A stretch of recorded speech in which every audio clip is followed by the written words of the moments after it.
Okay, I should be back now. I should be coming back up.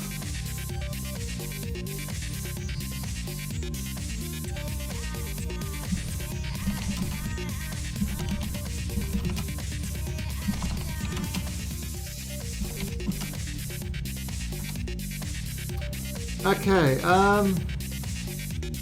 that seems to be a little bit better. So try refresh your browser and stuff like that. See if that's any better.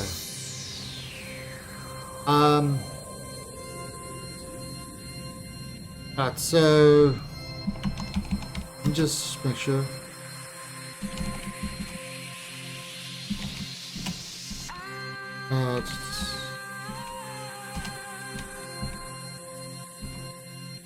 Just putting a note in the YouTube side, so it should at least send people over there. Okay. Yeah, that looks better. That looks a lot better.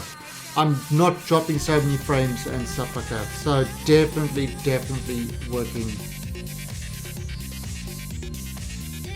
I don't know if it was Restream or if it was the connection to Singapore or what was going on. According to my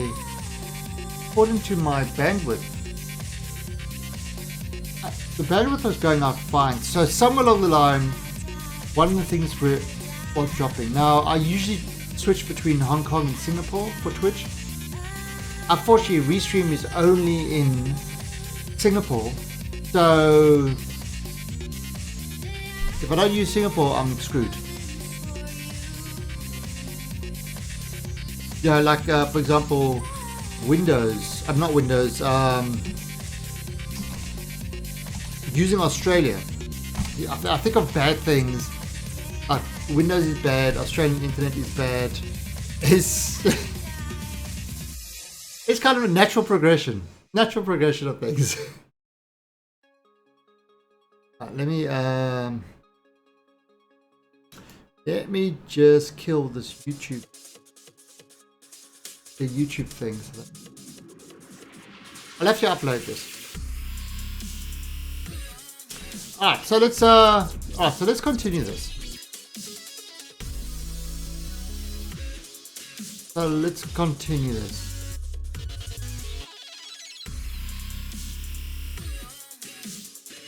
Okay, so that looks pretty good. Looks pretty good. Yeah, you see, I'm dropping a few frames, but it's nothing like the almost 6% I was dropping going through Singapore. So I'm not sure what's going on, but this appears to be better now. All right, these all working. We've got that. We've got that. All right, so I'm happy with this. I'm trying to think, is there anything else I want to do on this?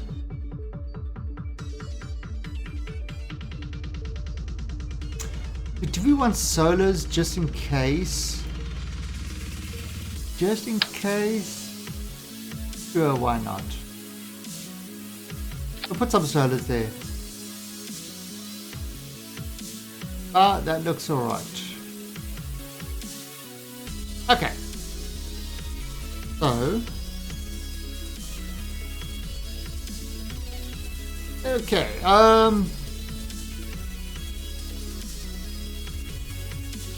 let's see, with this we're gonna... It should be auto-strut to this part. Let's just make sure that it's there. Okay. Done. Ah, so this should work. Alright, now we've got to do the part that will get this to Duna and get this into the atmosphere. Oh, monopropellant. Monopropellant. That's an important one. Got to actually have some a little bit more monopropellant on this.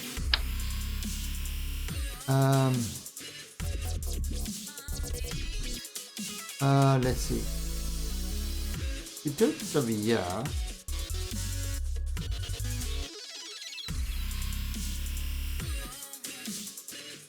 Over here.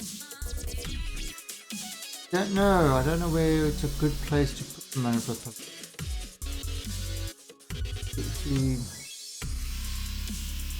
I want to do it over there. I could do it over here.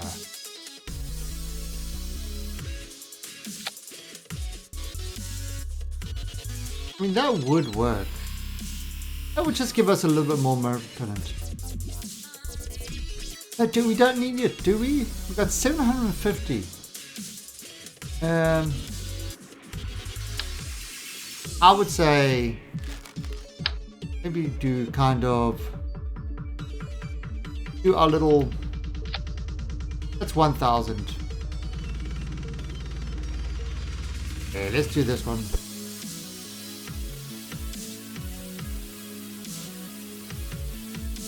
Oh.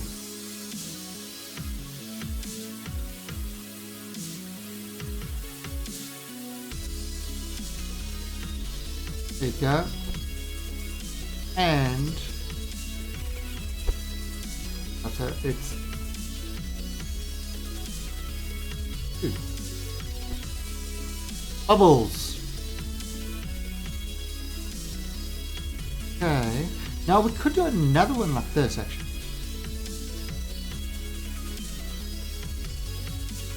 I mean, that's 1,000 mana repellent. It should be enough.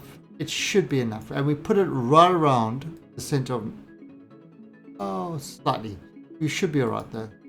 Yeah, we should. Alright, so now we're going to get this guy up in the air. So let's see. Coupling.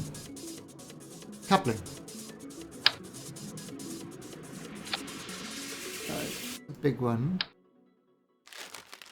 Now the other thing we got to check actually with the coupling. See, this is kind of, this is the part that got to make sure that this works actually, because I am not sure how this is going to work. What I'm going to do, I'm going to change this back to Kerbin.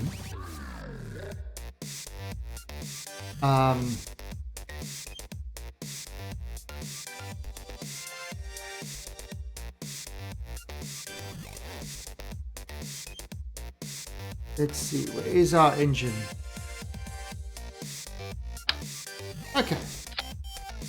So let's just make sure that this thing will decouple without this thing exploding. That's normally a big issue. Decoupling without exploding is kind of a big thing. You know, you kind of want it to work.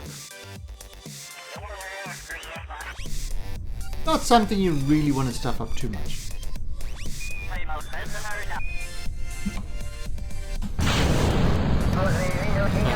So,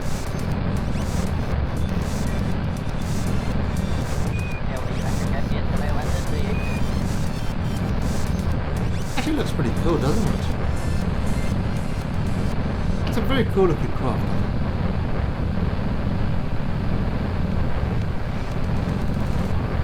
We're just waiting for the engine to cut off. Oh, let's see what happens. Okay. So that actually did just fine. Now look at this. These engines aren't powerful enough to lift this thing. Alright, now because of the way the weight is distributed, and this is why we drain from the top first. So I'm going to delete.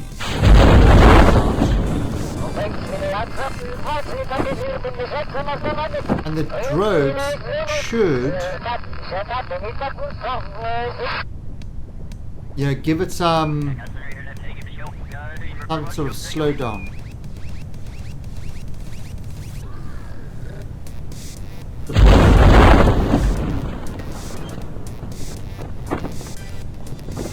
they're not a massive amount of slowdown, but gives us the ability to... Actually, that looks like it might...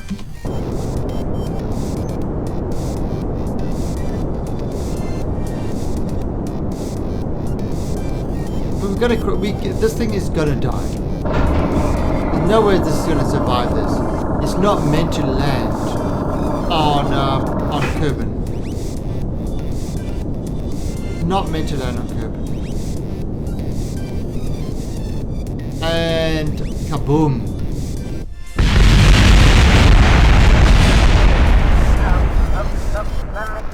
So that was never meant to land on Kerbin.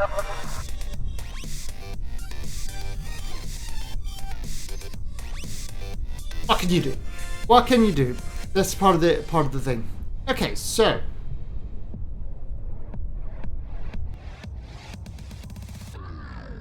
but the test that we did for the decoupling working properly, that's kind of the one that we wanted. Wanted the decoupling to work properly.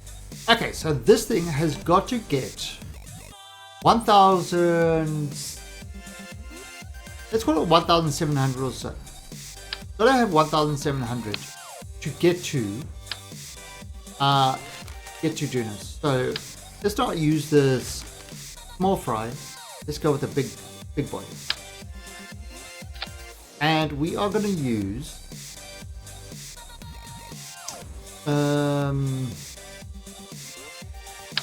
that engine. 1,200. Okay, so that's close. That's very close. Alright, so let's see, what can we do? I'll do like that. I've got a cunning idea. It is a cunning idea. What is this? So...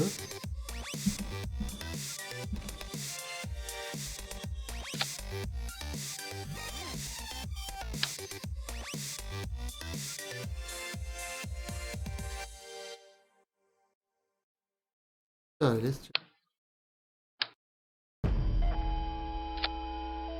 and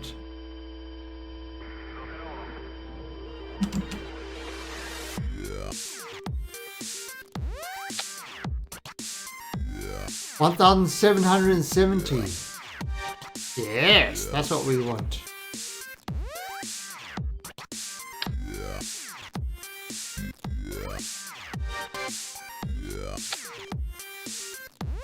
Okay. Yes, look at that. I mean, it's not the fastest part of the ship. Hey, TJP War, how's it going? Sorry, I didn't see you. I was too busy. Too busy trying to figure this thing out. Ah, so that's not kind of the prettiest part of the ship, but it should provide some sort of airflow. Right, so let's see. 1.7. Alright. What we could do as well, to make it even prettier, is let's see.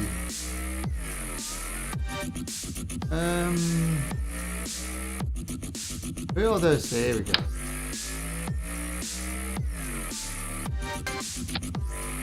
And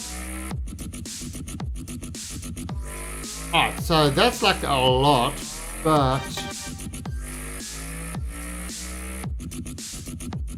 154. Okay, so that's a lot of power. Any good landed Kerbals on the moon and Minimus? Oh, good, you landed Kerbals on the moon and Minimus and now preparing for a Duna mission. Nice. Nice. Love that. Yeah, we're about to get our Duna party started.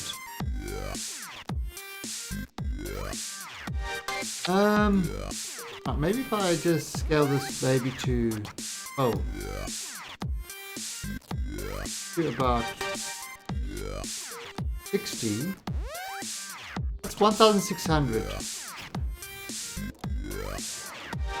Don't know. Okay, if I'm gonna do that, I need something different. So yeah, it's definitely easier to build it on this thing because I can get the stuff right and then shift it over. So let's give it more fuel. Ah, cool. Yeah, it's great when you get those sort of things working. Ah, so that's 19,000.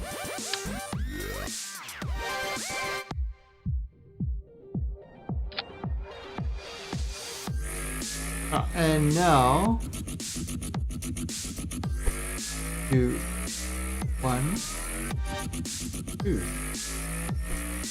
Okay, so we're not doing clipping too seriously. Now we take this.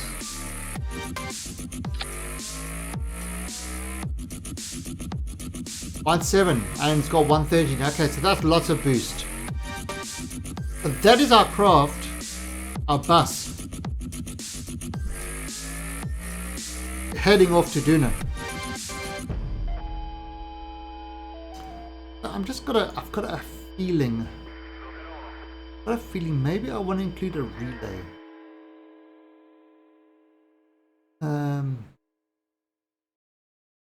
These relays are.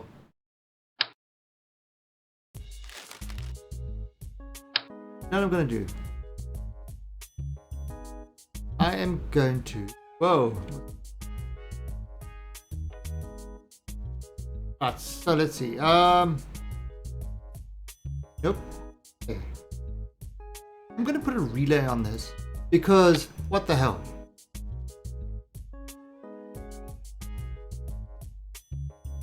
Well, if you can refuel your shuttle, I mean, to get to Duna is 1,600. If you can refuel your shuttle, in space. So one shuttle could bring up fuel, the next shuttle could come up and they could connect and refuel it. Maybe, possible. Right, so this is the Duna section. Now we've got to get this into orbit. I love how I lift this thing all the way up. Okay, so orbit time. So what we're going to do for orbit is pop this up there. We are going to have biggies. 1, 2, and we're going to have a really big ass engine.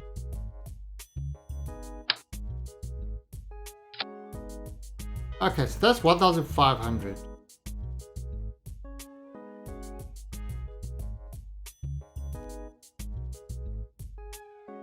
Oh right, okay. Are you that construction the construction thing? So that construction thing it's awesome. It is so awesome. Right, so let's have a look here. And where is this? Where are you, Mr. You're under.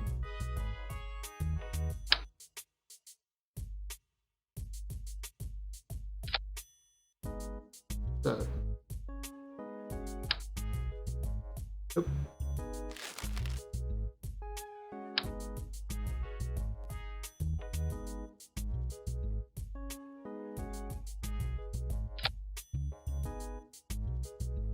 So that's 183. Okay. Getting there. You're gonna pipe the fuel into it. 183 is kind of a bit low considering we haven't actually put the fuel in yet.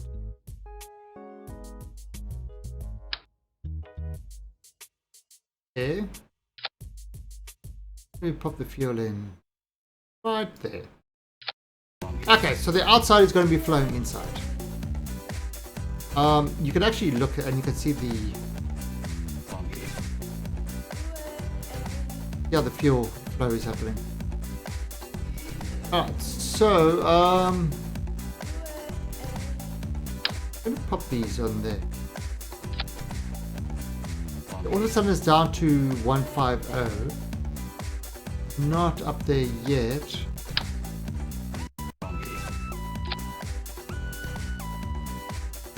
Alright, you see now that's kind of not the same as those.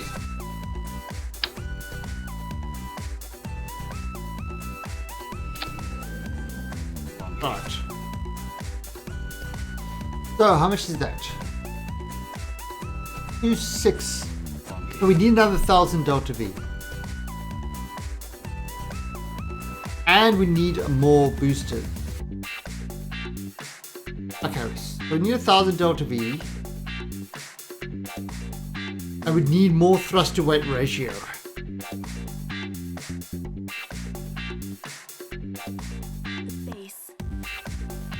I wonder, can we do this again? Are we going to do this again?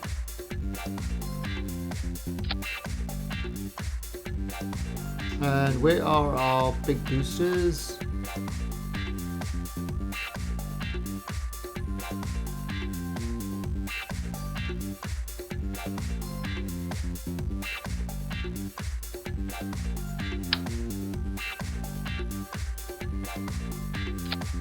Okay. So, do like that. Alright, so that's kind of brought it up to 140. And let's actually increase the size of the... Oh!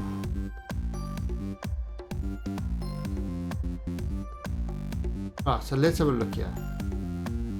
Take off compact.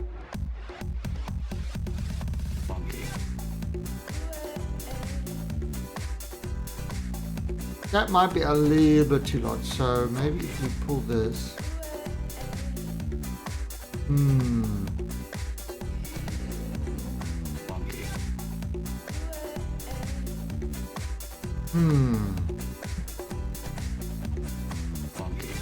That's not enough. Actually needs. Oh, there's another way to do it then. What if we do it like this? What if we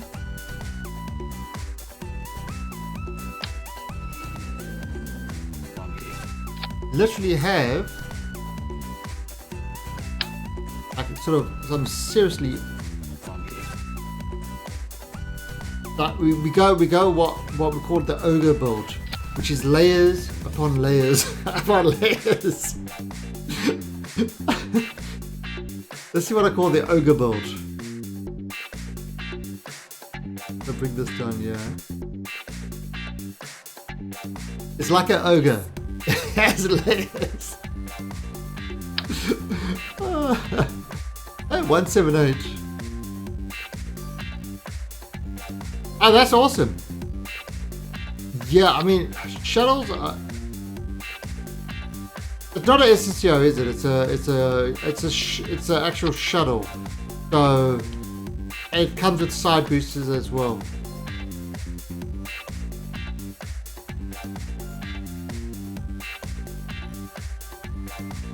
But let's see.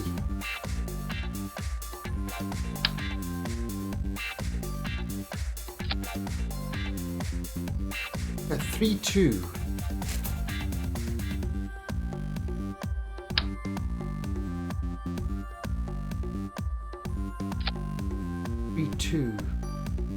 Not quite there.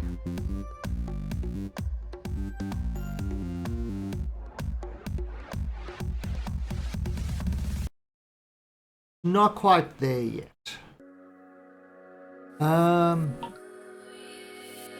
If we do... Yeah, no, that's fine. The SSTOs are pretty... They can be a pain in the ass sometimes.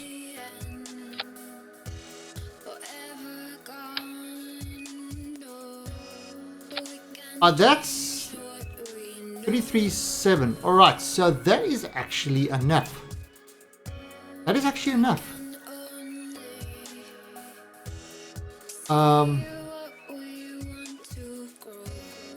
Alright. But just to give us a little bit of extra oomph at the start.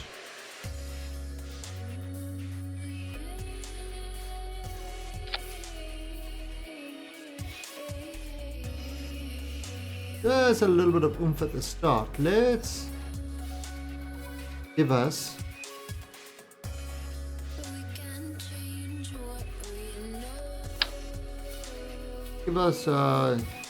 pencil geeks.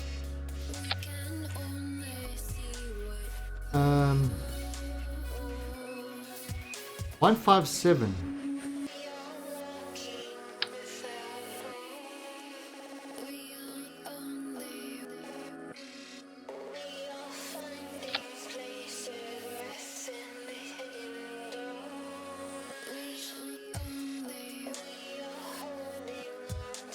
Before, yeah.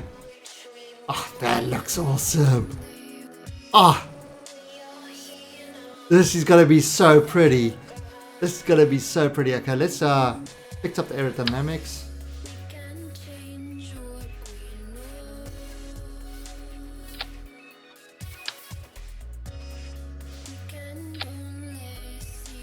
That is so pretty. Oh, should we actually do this one as well? Yeah, why not? Hey, Bethro! Look at this! Look at this! Oh! It's only 1,500 tons!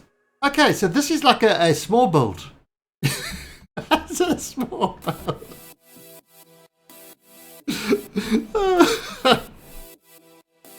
I've really got to work on my classifications of small builds and big builds and stuff like that. Because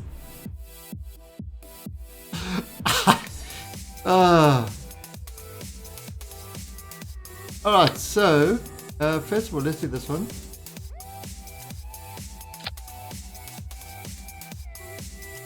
And that would be the final tier. Got this one.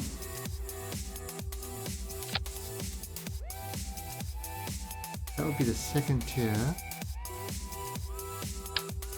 Then we got this one.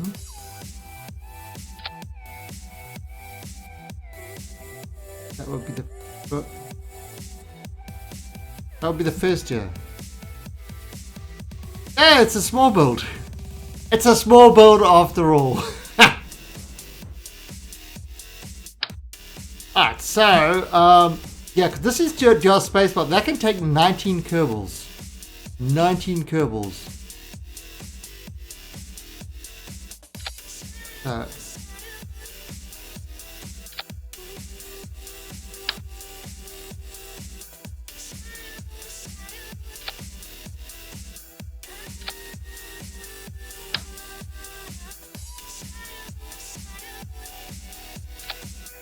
Now, I don't think this is going to be stable enough. We're going to have some, give it some more strutting. I'd say over here would be a good one.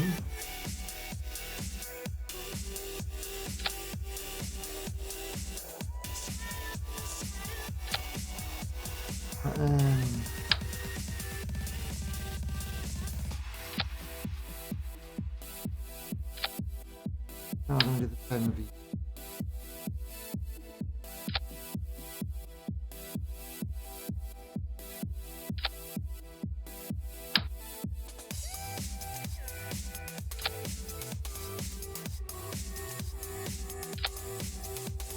Okay, that should be alright.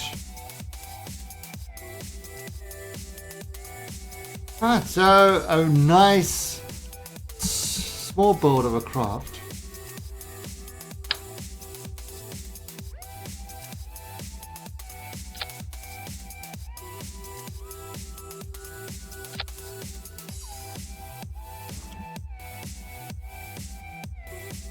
And it's just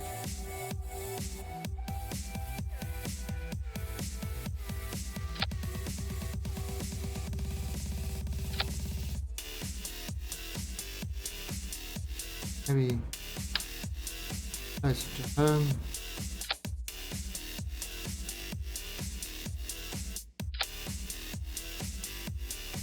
Okay.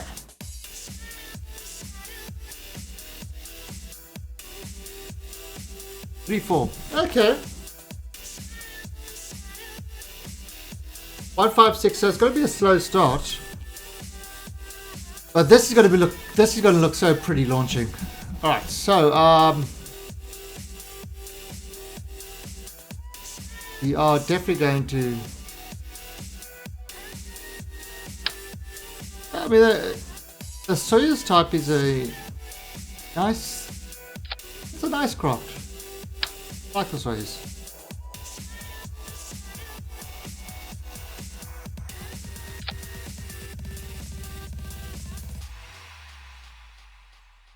All right.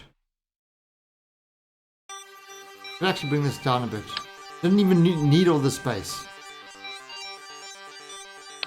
Okay. See, we've got pipes.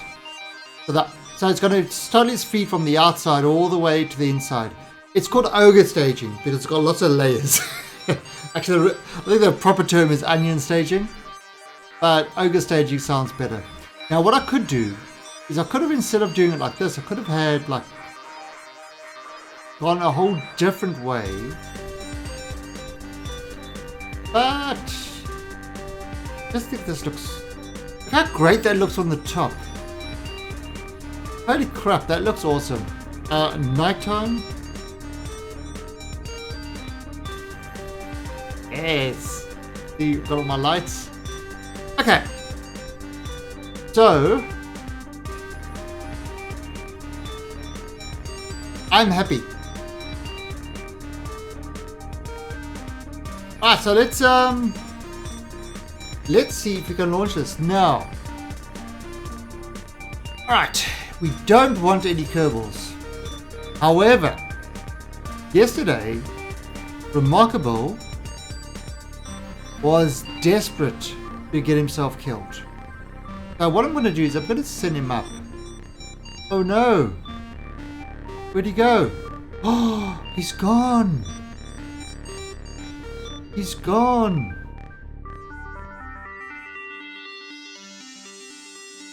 Yeah, but the Soyuz has been a workhorse for a long time. I mean, it's a very, very simple design.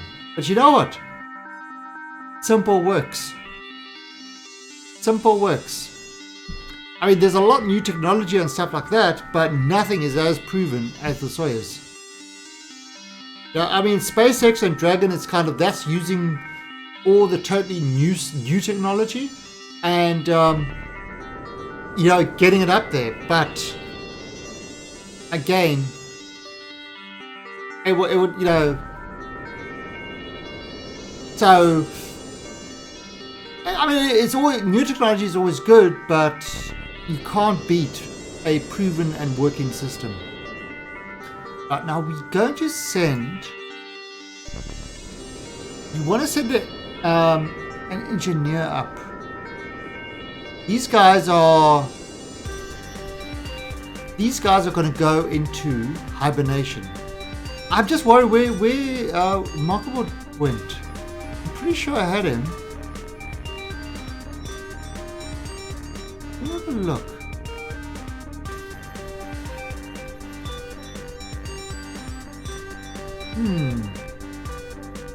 Okay. I'm not sure. Oh no! We're gonna send. Actually, we're gonna send Jepsy. We're gonna send Jepsy to.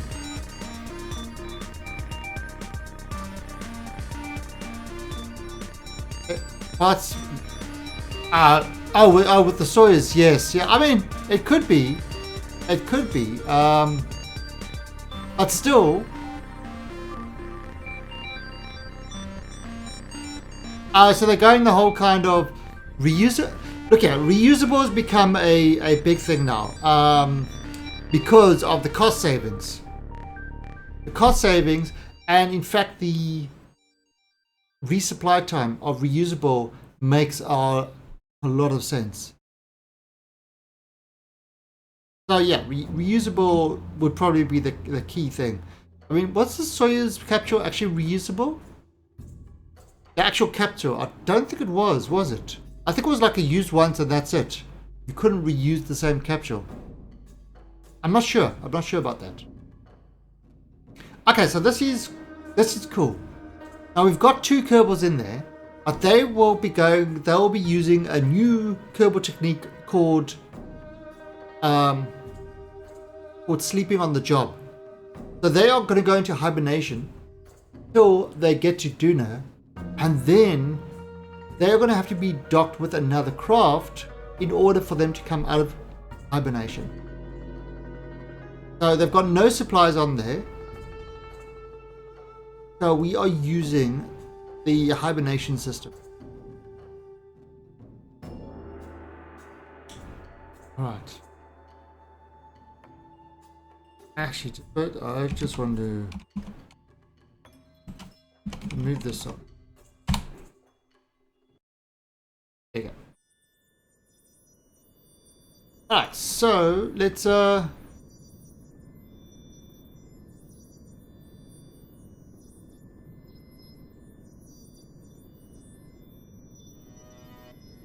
it's got to use explosives to land without parachute. Isn't that something? Isn't there a drive, a specific drive that uses nuclear bombs to blow shit up to land? The Nova drive, or what's it called? It's a type of propulsion that actually is about using explosives to move the craft. You know, you drop explosive and the propulsion of the explosion pushes you forward. There's a specific name for it. Not sure that the Nova drive? No, I doubt it. Anyway, let's see if this works. Let's see if we can get this thing to orbit. This is going to be... I think this is going to be a beautiful takeoff.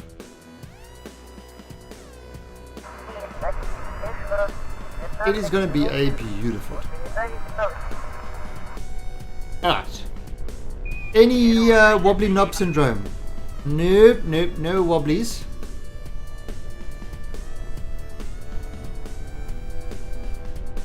Alright, so what's the bets? You think we're going to do this? Let's have a look. Alright, 3, 2, 1. Damn!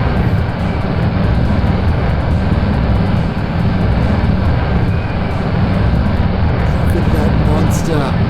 Look at it.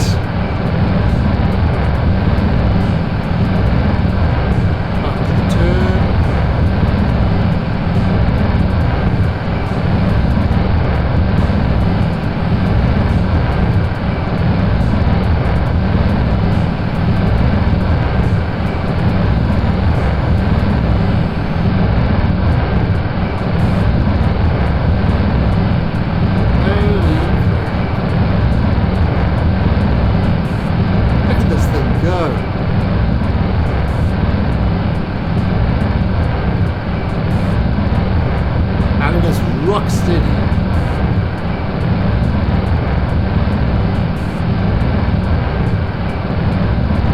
We're starting to experience some turbulence.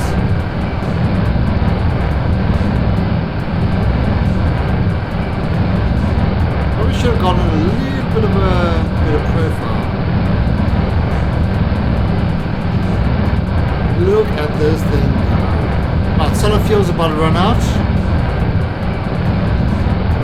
First stage. There we go. Ah, lovely.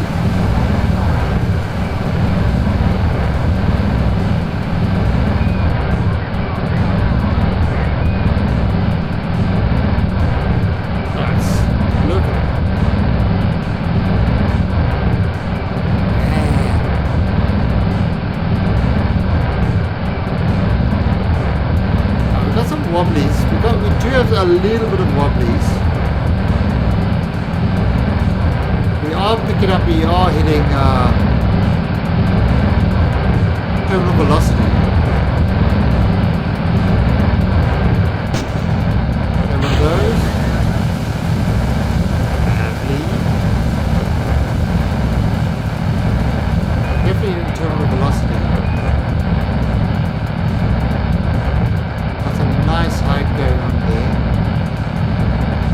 Remarkable. But Joey, we're busy launching the Duna bus. I don't know what happened to your Kerbal. The Kerbal disappeared. I think maybe I reverted.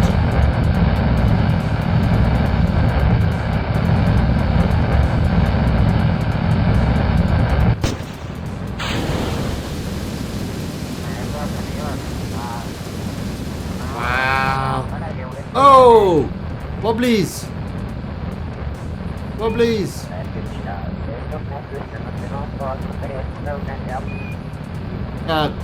No more wobblies.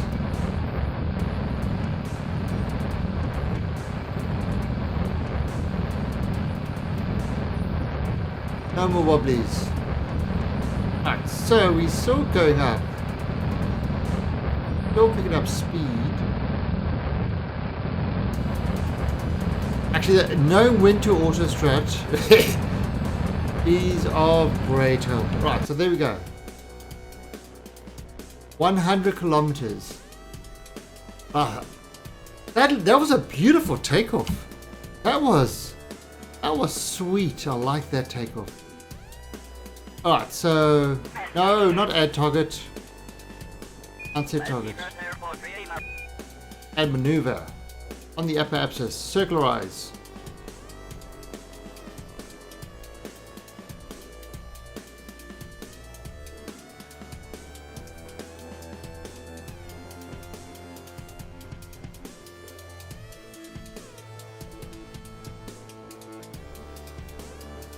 Right, so I'm waiting for this to settle and then I'll hit the auto strut again. Okay, I can.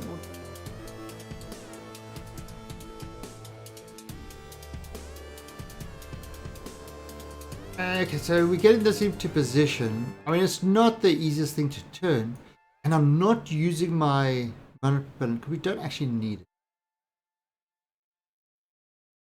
And these things are giving plenty of power, so we don't even need solar on this thing. Okay. So at 32 seconds, we are going to burn and we'll be in our orbit. 600 meters per second burn. Yeah, that's... I really like... I was surprised. I mean, terminal velocity, we hit this craft terminal velocity and nothing fell off. That's not bad. That's not bad at all. So 32 seconds. And boom.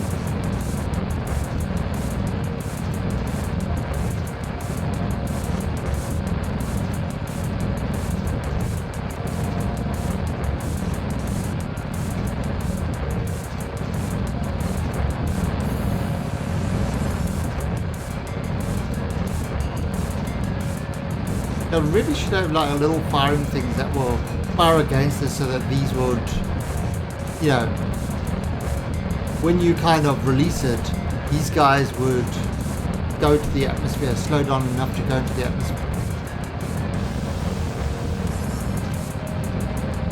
I should start doing that. Maybe in reusable things I might do that.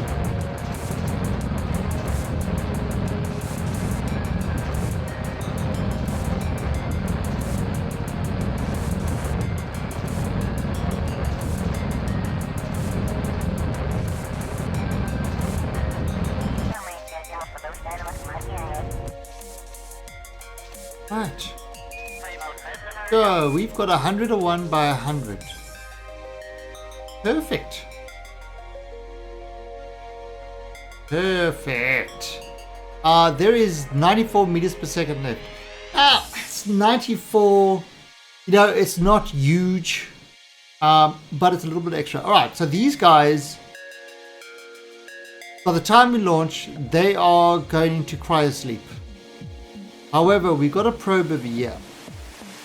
So we're just taking like 2 more Kerbals to Duna in cryosleep. Unless anybody is, anybody else is stuck aboard. Nope, the crew cabin is completely empty. Just got those two. We're sending Gypsy to Duna. Alright, so let's actually look at this, what this looks like on the dark side of the planet. So all our craft are now in space. So we're on the dark side. So, time for the lights. The lights.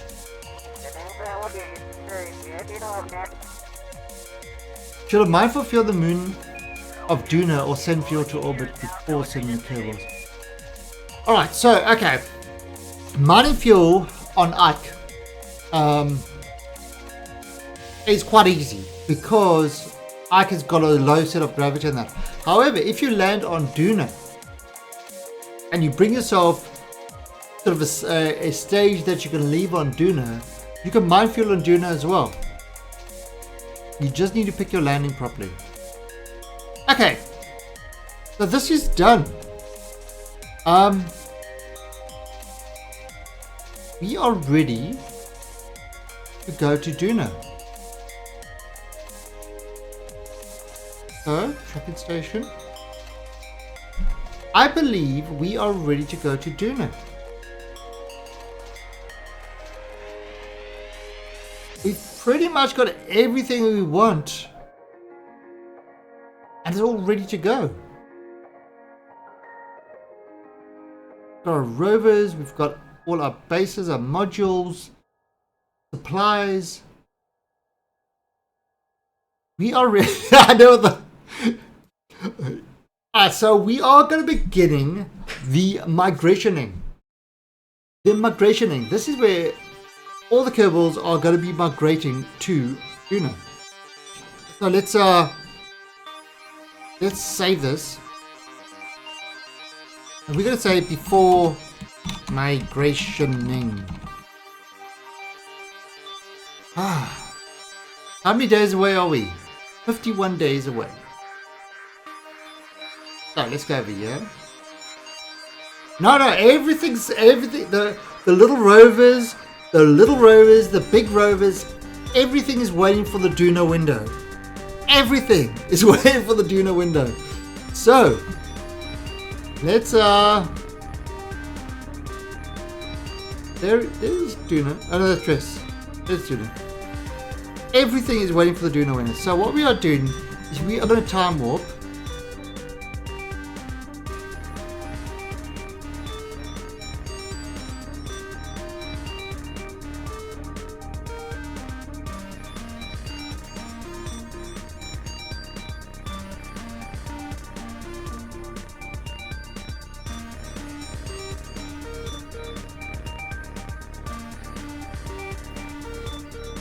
Guys, it's time.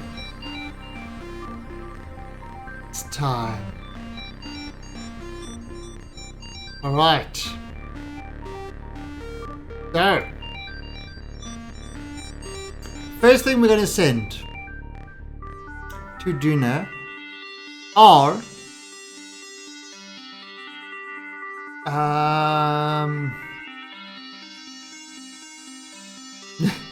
I got too many craft. Where is it?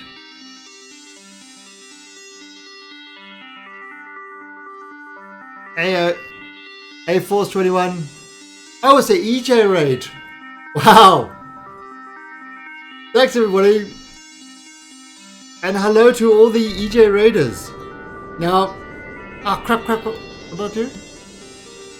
Oh shit, I thought I pressed something. To all those raiding for who don't know EJ, let's see. There you go. This is okay. So EJ is another Kerbal streamer, and wow, thanks EJ. EJ is another Kerbal streamer, and he builds a lot of stock things and that. So if you don't know. If you're watching my stream and you don't know who EJ is, definitely follow EJ. That's an excellent builder and streamer of KSP. And for all the raiders, thank you very much. Now what we are doing, what we have spent the last 2 weeks building craft. I know DJ. DJ, you're gonna love this.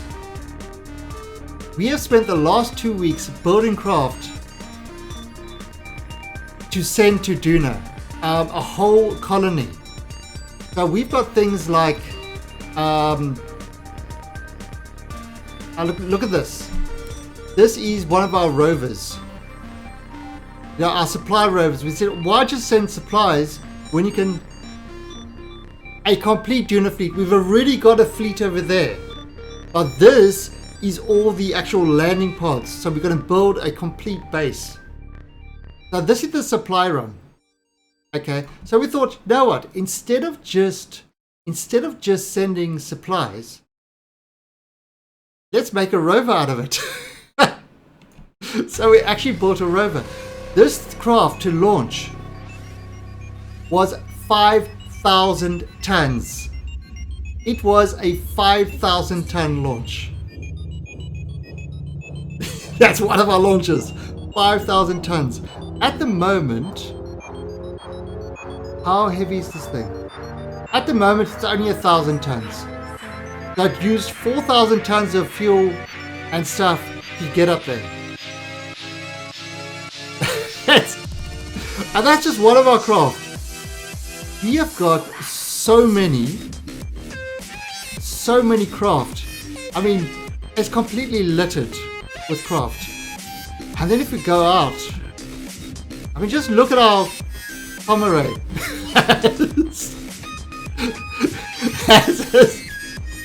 That's just crazy. Our array thing. And currently we've got around Duna,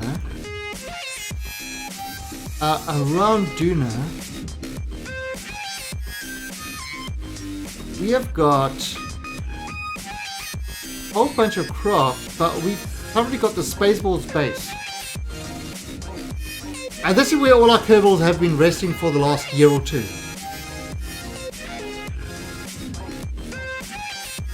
Yeah, there is. So this is the ship. We actually built the ship in orbit around Kerbin and flew it to Duna using reduced construction. And our Kerbals have survived. You know, we're using life support and stuff like that. So everything was done. We had to send a resupply. This is our lander, one of our landers. But you can see it's got kind of a converter and a nuclear generator. And the top part was supposed to come back. But we decided to try and bring the whole part back. So yeah, so now we've got kind of a space established. We've got to kind of do a landing base. And literally I was just about to start. I mean, it's about 10 to 15 craft that we are sending to actually pick a spot on Duna to land. You want to see our refueling thing? To refuel the craft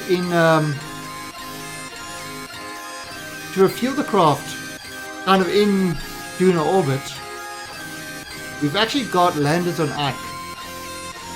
Refueling craft on Ike. Oh, this is the one that broke. Whoa! See, that happened the last time as well. Very annoying. We'll fix it up later.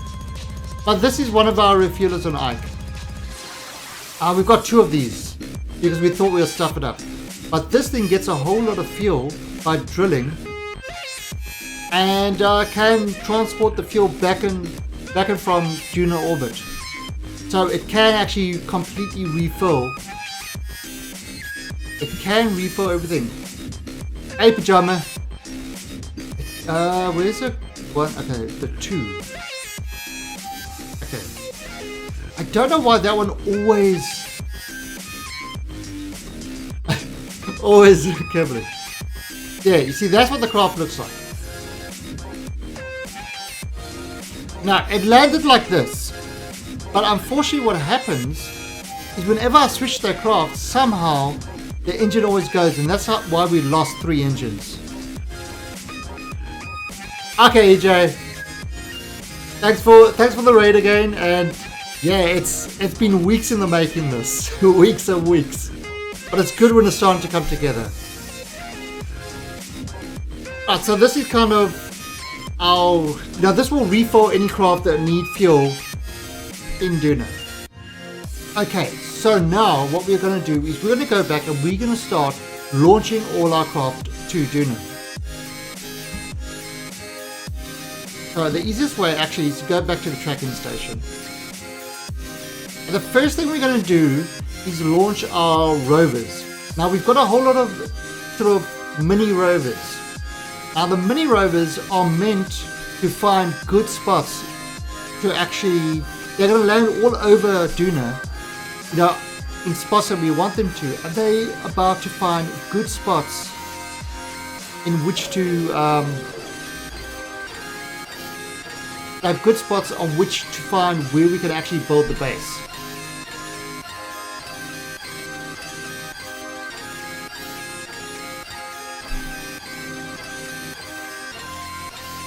So this is, we call it the sassy rover.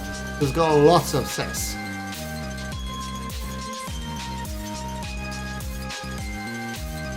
Yeah, so I mean this is kind of one of this is one of our smaller ships.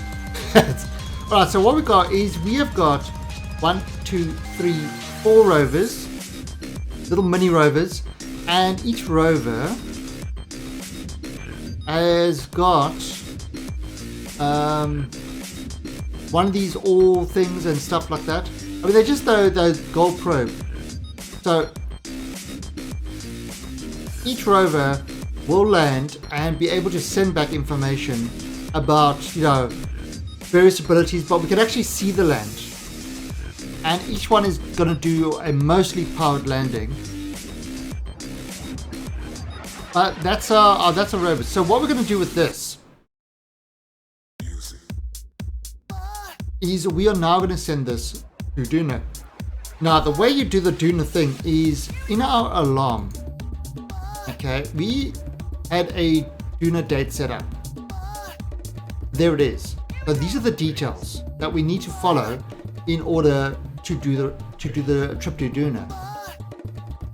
Okay, so it says year 3, day 305. We are on year 3, day 309. So it's not, we're gonna be leaving a little bit early, but it's gonna be similar things. So what we're gonna do is we are gonna go out here. We are gonna show the ejection angle, right, which is 156.54. So right over here, if I can find an open space to do it. I don't want to say that, so the problem is finding an open space. Let's take this off. We'll just do that. There. No, not the... There. Add maneuver. Right, now we're also using precise maneuver, which allows us to... it just gives us a much better way of actually putting in these figures. But using the trajectories, it told us that we need to use total ejection joule to be of 1064. But in prograde, 105902. I'm scared to look at that. 1059.2 and 1059.2. Enter. Okay. And we need to use a normal of 126.2.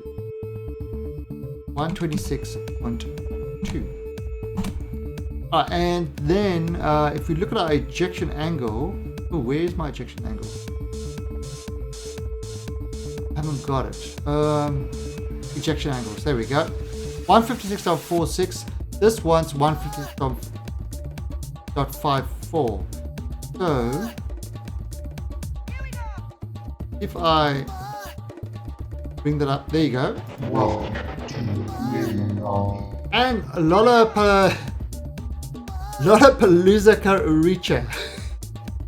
Lollapalooza Karicha. Thank you for the follow. Lots of emotes. My emotions can't be contained. They explode. Alright, so there we go. We got 156.54. So this is kind of set up to go to Duna. But this is in like 4 days time. So that's kind of the issue. Right, well, let's he's just not going to quite get that Duna mark. So what we'll do is we would set Duna as the target. And we can see we kind of not quite there. Alien Army, yeah, that's right. Actually, one thing about the what we do have is we actually play a lot of games together. I set up a server with a lot of like at the moment currently we've got 7 Days to Die, we've got all the arcs, we've got Empyrean, we've got Eden Star, and as we get new games I'm adding it onto the server. So you know, from there you are any followers of the channel are welcome to join multiplayer games over there. Alright, so what we got? We've got this, which is close to the approach 1066. So now just by changing the time we leave, right? Look how it's actually adjusting it. Separation 130. In fact, I'm going to do it like that. So just by delaying our leaving a little bit. So look at that angle. We just changed our angle from 153, from 156 to 54 to 153. We just changed it a bit, and boom, we've got the Duna encounter. And we can leave in 12 minutes. And that's kind of, so we can start this up. So we're getting this, and it's a 1066 burn, which is pretty much what we planned. And I mean, you can do things like you can adjust the normal, you can adjust the, you just need to fiddle around with a bit until you get that encounter. Now, I don't worry about getting close encounter until I'm out in space. That's when I worry about getting a close encounter. Alright, so there we go. We're getting to the stage. We got to start at 47 seconds. 47 seconds is when we start the burn. Now using, alright, so again, using the normal thing, I would have to fire off the engines to get that. However, it would give me the time with this big engine, but we're changing stages. And that's kind of where something like that, it is great, Magman. And that's why something like Kerbal Engineer is useful, because it's calculated the time with you losing this weight, switching to different engines, and like I mean, 46.5 is not half that, right? Not half that. So that's kind of, but depending on the weight changes and stuff like that, starting at that time will average out, to be kind of around that time. So I love using Kerbal Engineer to do it, and precise maneuver to put in those maneuvers make it so much easier.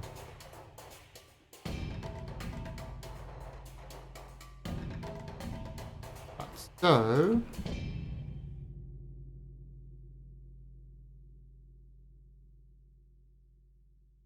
three minutes.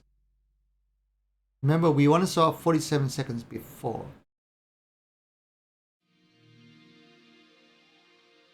Want to start, and this is the first Sassy rover. There's two of them. Oh, there we go. Okay, so we're getting ready. Right, we're on the dark side of the planet now, and let's fire this thing off and go. Right, now we only got a little bit of Delta V in this big engine, and then we'll switch over to our smaller engine. So we just created more space litter. We create a lot of space litter in our program. We literally are Kessler Syndrome. In fact, that should be the name of our space program.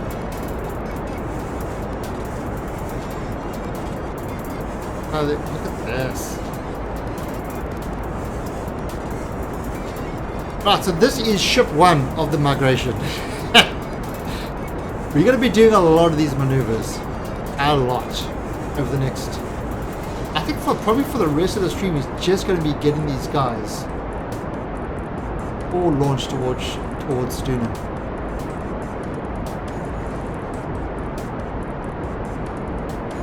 Right, so there should be enough fuel in this to slow us down as well when we get to Duna and put us in a good orbit. And these guys have got plenty of fuel to actually do a mostly powered landing. Was it powered landing? I can't even remember. It was mostly powered.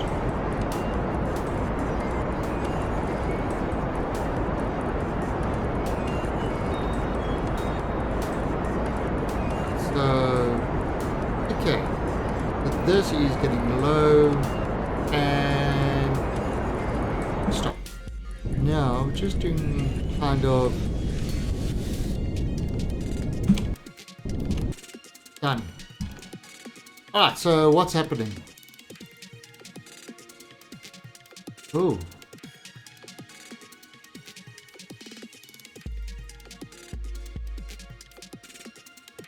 What is happening there? Oh, it is. There you go. Alright, so let's get the encounter. What we're going to do now is we're going to add a maneuver over here. And again, nothing, but we're just going to add an alarm. So, when it gets there, we'll make the adjustment to get ourselves into a good orbit of Duna. And that's in 4 days' time. Alright, so that's on the way. First one's done. First one's done. Now let's see what else we got. That's launch 4. Where is the Sassy Rover 2? So many ships.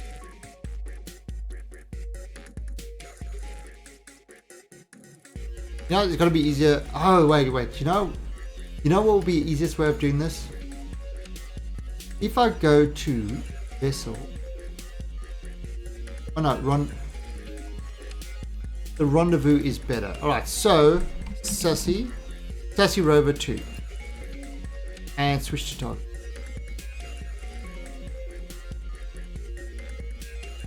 That's a quick way of switching. You just use Kerbal Engineer. Hey, common disaster.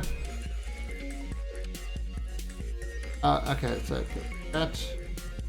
Ah, so there it is. Okay, so. Oh, there it is. Alright, so again, we are doing exactly the same thing. We are going to go over here. We are going to show ejection angle. We are going to place it over there. We are going to put in 1059.2. Then we are going to put in 126.2.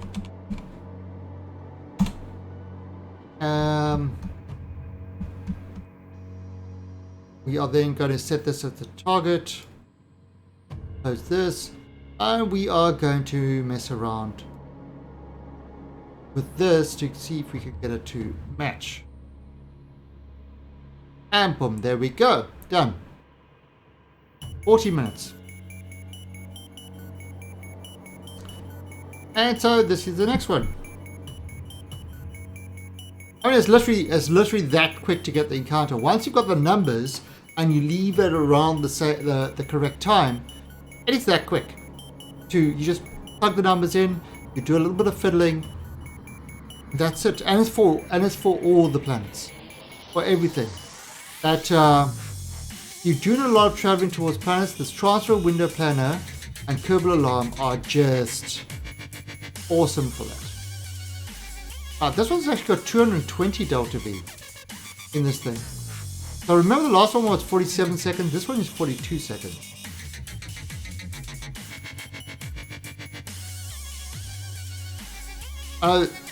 Yeah, it's gonna be the interesting getting there. Actually, let's just F5. I should actually F5 after each one. Or before each one.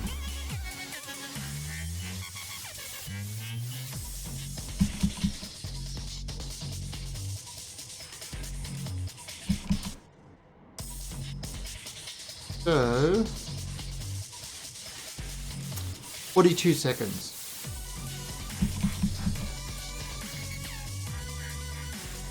"42-second burn."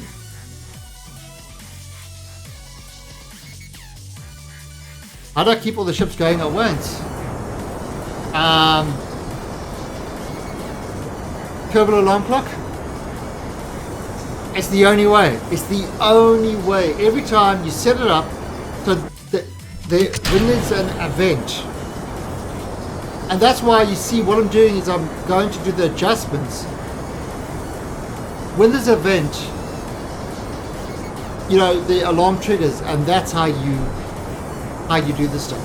It's the only way to do it. Not having Kerbal alarm, no way, man. No way. No way.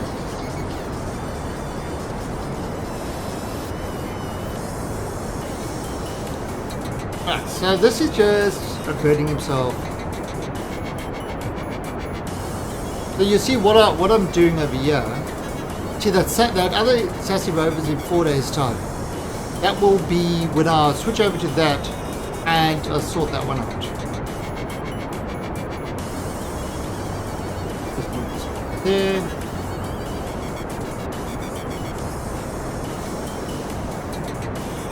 So I've got Kerbal Engineer up there. This is the rendezvous thing, so it's not a. Okay, we're getting.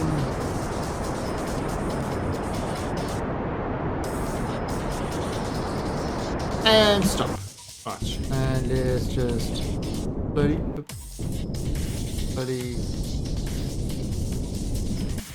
Alright, that's good enough. Alright, remove that. And let's have a look. Ta-da! Got the encounter. So, this is how I keep track of it. So what I do is along the path that it's traveling, I will click over here and I will add a maneuver. I'm not changing anything over here. And then I go add an alarm when it gets to that maneuver node. I could just say add an alarm in 7 days time. And now, in there in 7 days time, the alarm will go off and it will allow me to switch to that ship. And then I can adjust the maneuver to what I want it to be. Now you could do, just add an alarm, you could say raw time, when you hit the upper axis, closest approach, when there's science lab, but it's got all these different things. So you could do that, but we don't actually need to. Alright, so now we are going to look at, we've got the colony ships. So colony, these are all the colonies. Launch 1, 2, 3, 4, 5, and then modules 1, 2, 3, and then we've got the colony lander. We've got to launch all these things. So launch 1, switch to target. This is just crazy. Alright, so here we go. This is, what is this? This is an industrial refinery and a recycling module. So these are two things that are going up there. So what we are doing, we are going to first of all set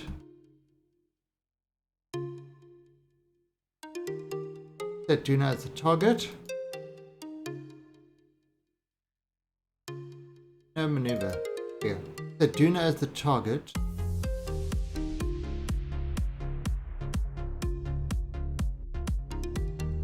No maneuver there.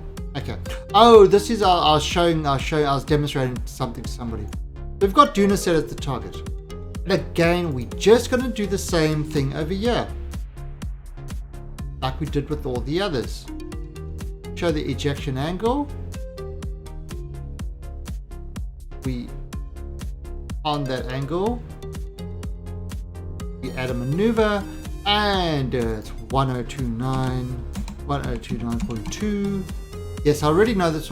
Oh, sorry, 1059. No, 102, 1059.2. 1059.2 and 126.2. No, it. That needs to be. Okay.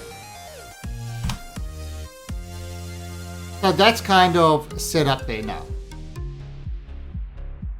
And let's have a look. See, it's not making it, so let's just adjust this.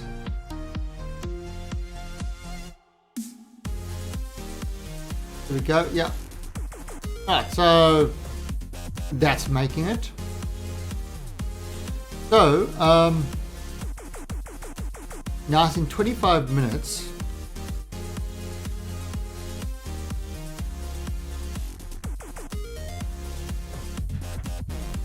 Yeah, now flying craft can be really difficult. Shuttles and landing on... That's why when I landed my X-Wing or my shuttle from my SSTO, when I was able to land it on the landing pad, I was extremely happy.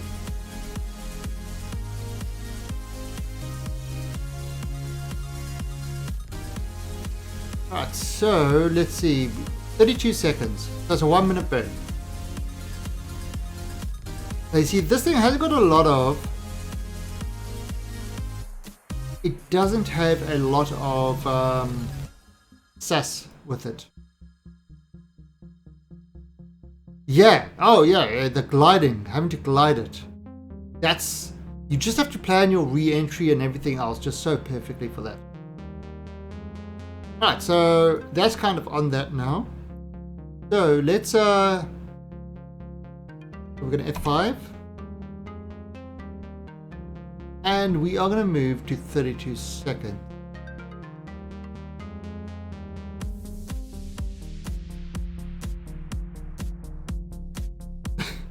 Hey, that was a good landing. But we worked out what the problem was. We just had to shift the weight around on the remaining fuel. Now, so we set the priority so that the front tank kind of get... Yeah, but there's been some strange things we've done, hasn't there?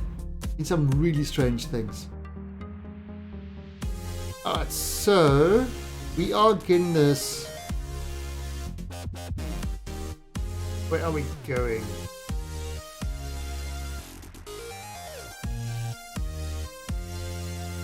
Five minutes, 4, 3, 32 seconds before.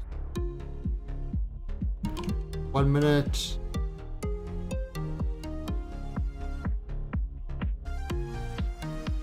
Oh. And 32 seconds before. 1, 2, burn. Right, so look at that. I mean, each of these, this craft weighs approximately 123 tons.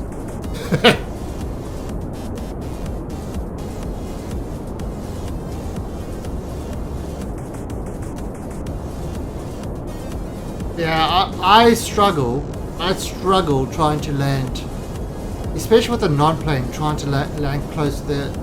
I can always land close to the Kerbal, the KSC, but I can never kind of land in that little grassy area.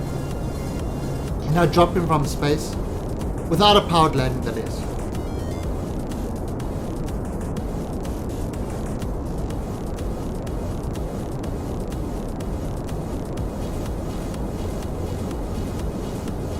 Yeah, but one thing I'm not great at is planes. Give me rockets, I can build you massive rockets. Give me planes, and I struggle. SSTOs, for me, is a nightmare. Ah, so let's see what's happening. Ah, there you go. Done. Okay. So that's going there. So what we're going to do is we're going to do over here as well. Add a maneuver. and add along. Alright, so now we are going to Duna Colony 2.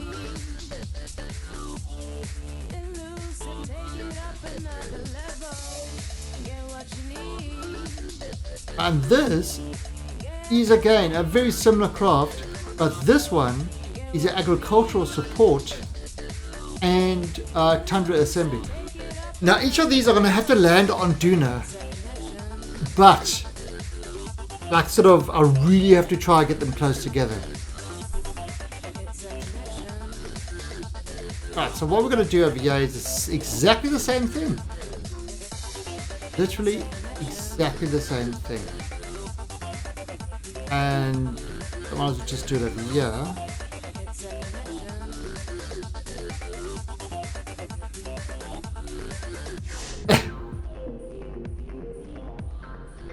Crashing the ground at thousands of miles per hour like you do.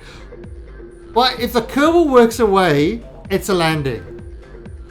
As long as the Kerbal walks away, it's a landing in my book. Oh, crap. 1059.2. Yeah, 126.2.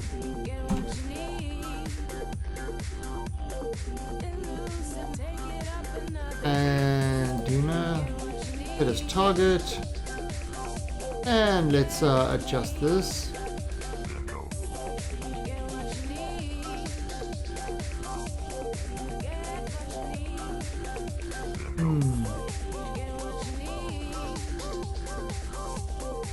Okay, so what's happening there? 88. Oh, yeah. Done. Okay. About 18 minutes. And we can just F5 this. What about streaming in the afternoon? Tonight. Tonight I am going to be playing some Osiris.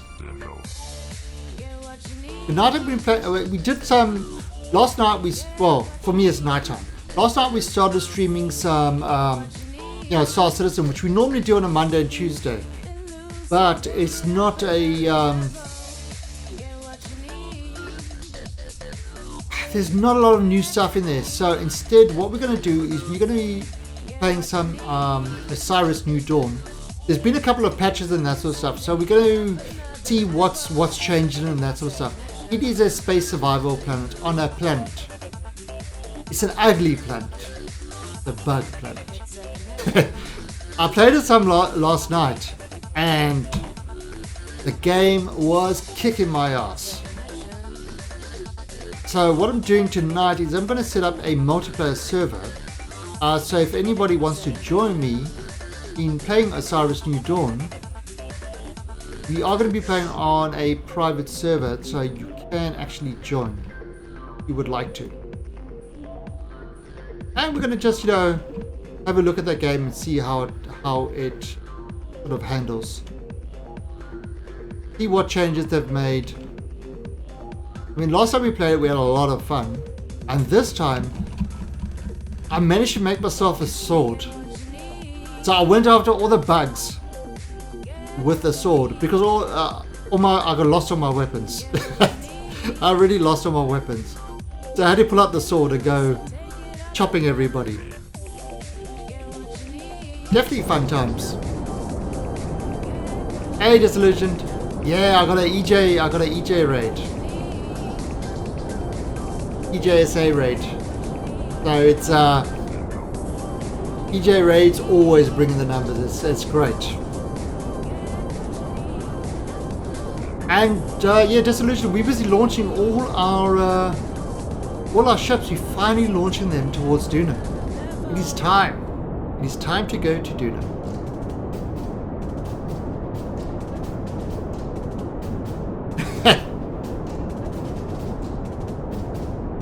Yeah, well, remarkable. What's the time for you now? It's like 3 a.m. or something for you? I think you're like 12 hours. You need to learn to live in the now. Stop living in the past. Live in the now. And by the way, for those who don't know, I stream from Thailand. So it's my times are very different for a lot of people. Right, so let's have a look. We got it. Alright, so remove that. And there we go. We've got that. Okay, so we will do the next one. 18 days, that's fine. And we will add a maneuver. So in 18 days time, add a lot. In 18 days time, that will work. Right, so Duna launch 3. Go.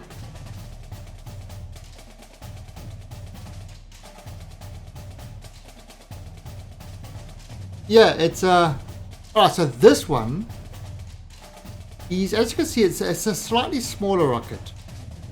And these guys, you see, have actual little landing legs on them so that they can appear on at different angles.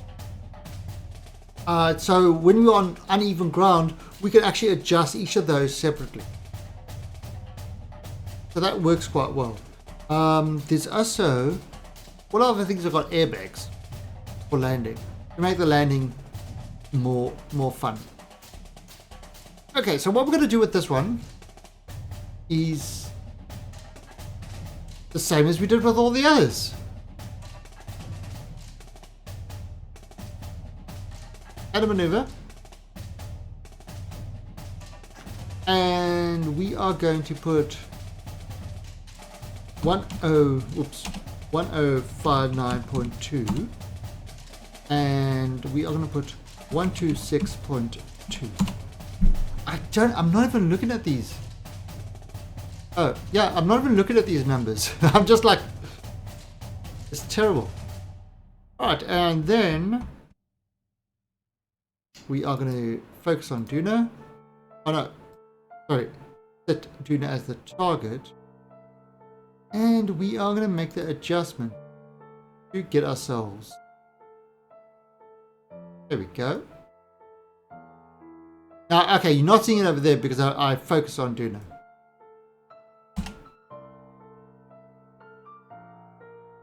Alright, and there we go. So in 15 minutes, so we're going to just hit a F5.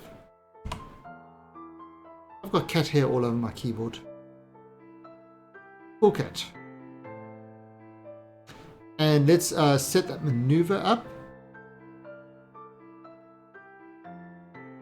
Now I believe the States is a day. Yeah. I think is it New Zealand? New Zealand is like way ahead. So for example, Sydney is about 4 hours ahead of me. I'm at +7 GMT or UTC. Sydney's at I think it's +11. But then it depends on daylight saving time or not. I don't have daylight saving time, so my times never change. I know it's 3 PM Tuesday now. What you talking about?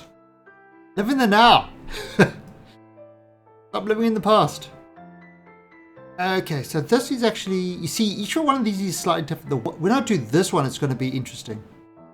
This one is going to be an interesting one when I do the one on this orbit because it's like way off. Okay, so that's lined up. So now we've got to wait.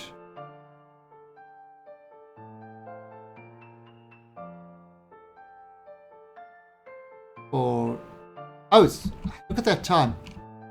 Like 19 seconds before we've got to start burning.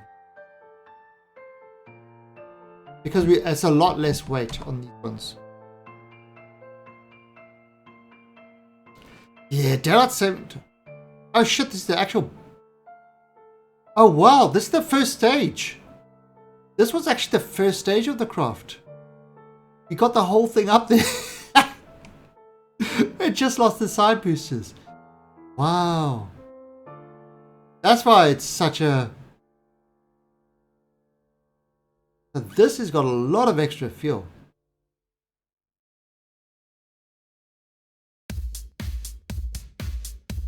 This one has got a ton of extra.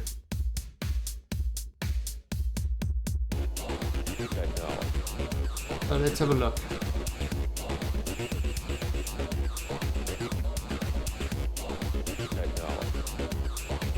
I take my time catching up, make sure I never kill Kerbals.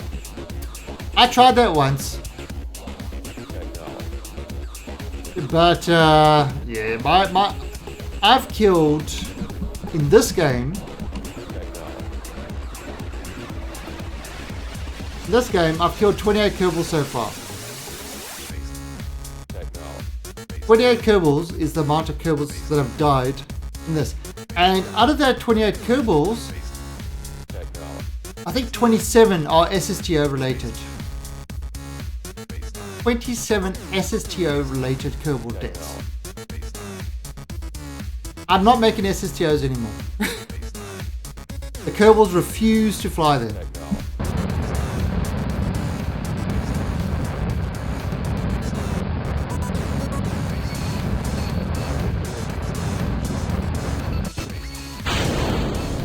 Kerbals refuse to fly SSTOs. Alright, there you go. 1-5 left on this. So, plenty of stuff.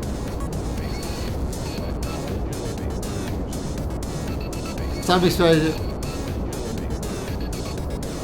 We haven't really killed any Kerbals. I mean, even with the explosions, we've always managed to have our Kerbals walk away. It's quite impressive.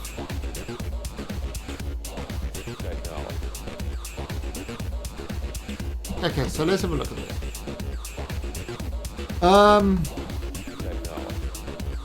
So we are making it. Okay, great. So we definitely get the encounter. And what I'm going to do is I'm going to add an alarm over here. Done. Alright, and now we're going to launch 4.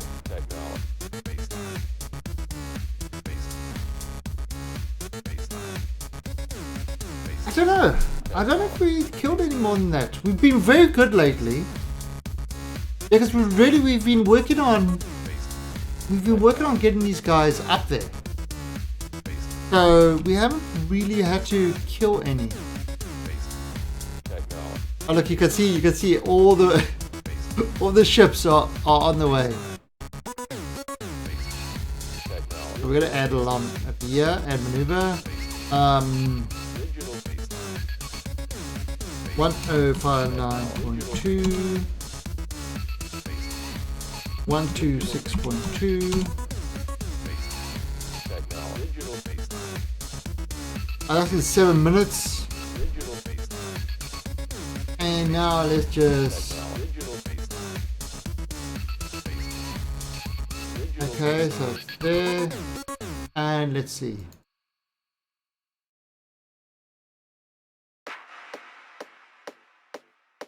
And done. Okay.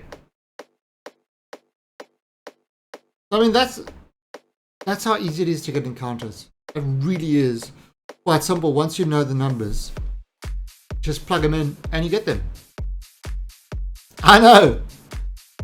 I call it the space hype train. The Duna Express.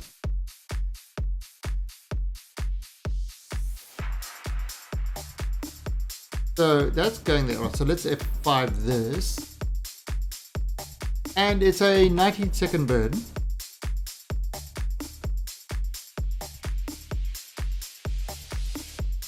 And this one is, what have we got here? We've got a colonization module and a habitat. I mean, all these things are going to plug in, and we're actually going to build a complete base on Duna. That's going to be interesting.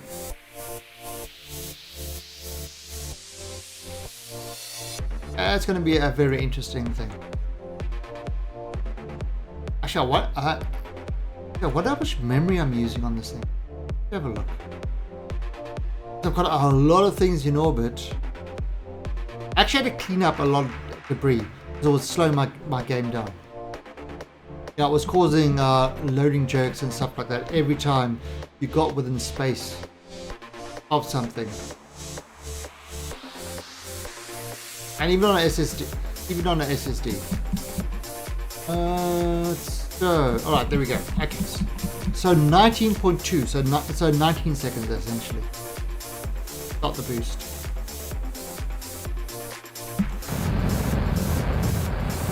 It wasn't looking like Empire out of warp to attack the rebels. Well, we couldn't. I mean, we definitely tried to get the TIE Fighter SSJ working.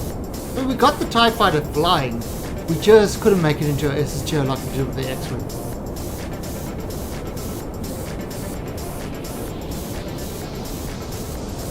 But that X-Wing SSJ was great.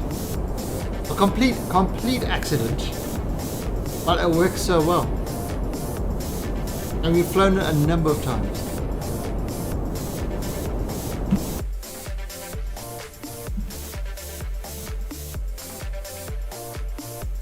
TJP, who says I haven't got 64 gigs of RAM in my system?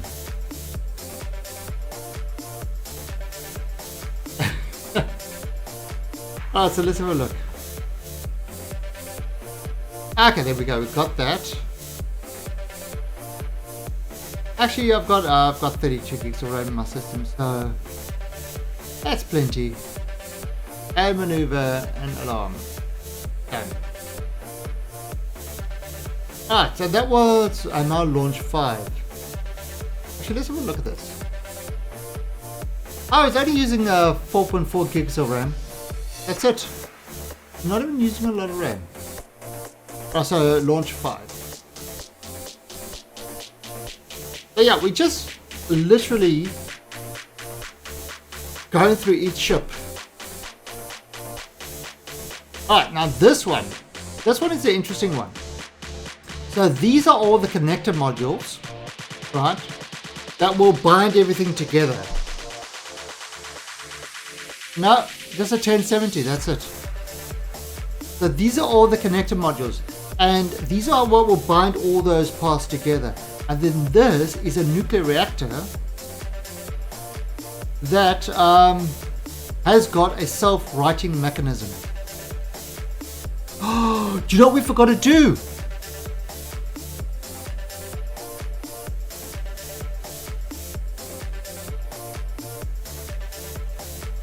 We forgot to include the parts for the heat sinks.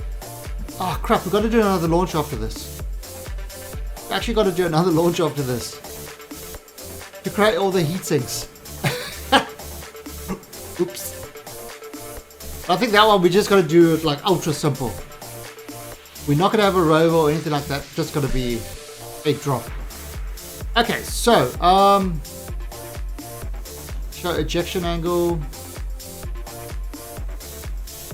Actually, I could probably guess the ejection angle already.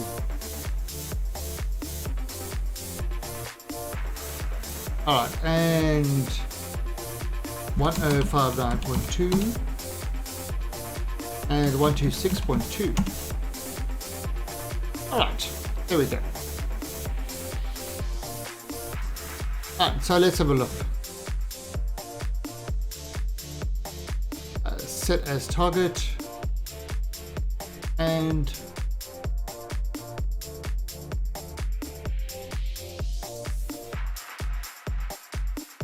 I actually haven't tried a Star Destroyer yet. How would I do that?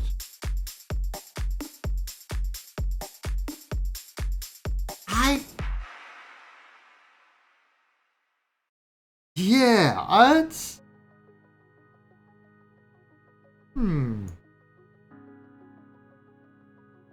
I don't know how hard it would be. I don't think it would be that hard. Alright, so you see, look at this. This has gone completely... Oh, actually, that's right. Alright, so we've got to go to... let's just F5 this. Alright, so that's 40 seconds. 41 seconds before.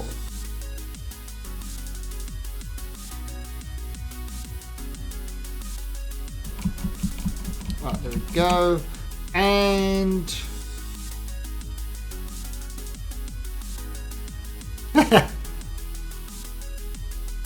I don't know why I've got a reputation for building big craft.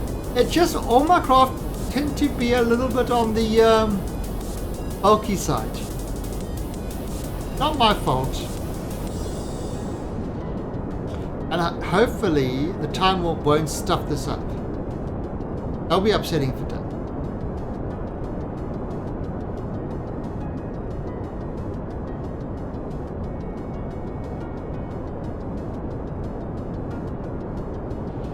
Oh, didn't we have to refill this? Which was the one that we had to refill? Sure. That's going to need like 600 to slow down.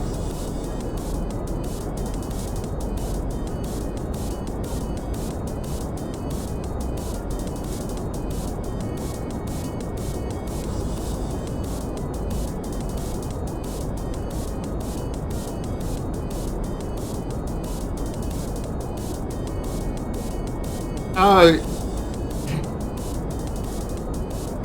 yeah, I mean, it needed to get there fast. It needed to get there fast. Although that's small fry compared to the...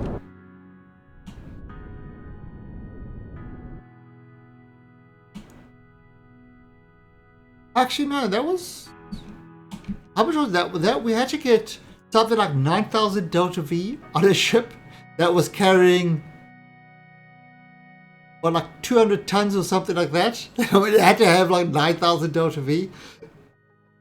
That was a bit of a mission, but we got it. We got it.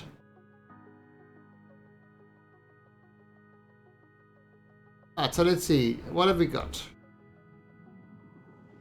Is it making it? Yes, it is. Alright, so let's add here, add a maneuver. And an alarm. Okay, so those are all the colony ships. Now we've got to do the modules. Modules. This is like the fun part. So we actually don't have a lot of ships left.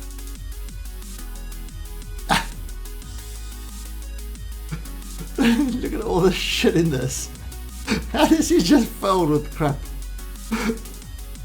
Oh, look at these things. See, these are also blow up storage things. These are greenhouses. Extra modules. But I can't believe I forgot. I have to actually do another one. Let me actually just...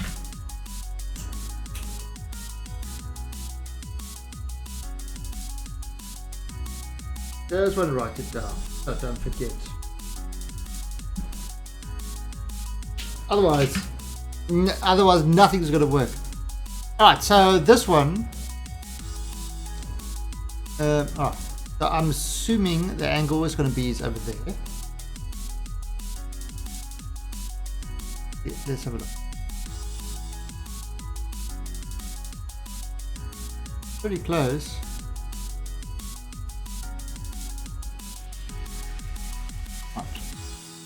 And now we're going to type in 1059.2. Yeah, it's the same numbers all the time. Every single time I'm using the exact same numbers.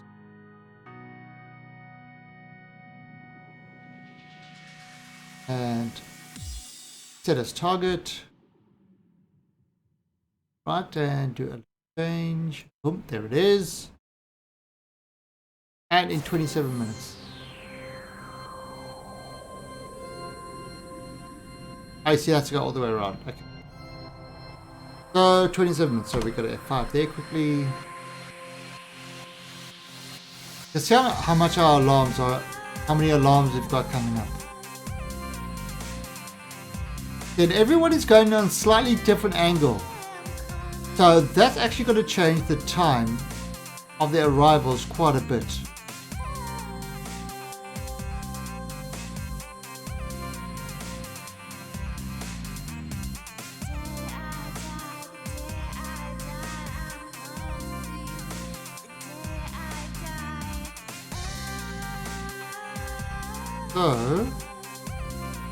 So, 39 seconds before. Turn there.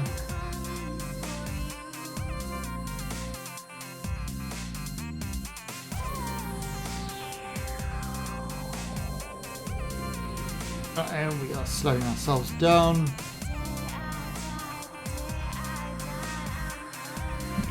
Whoa, whoa, whoa, whoa. 39 boost.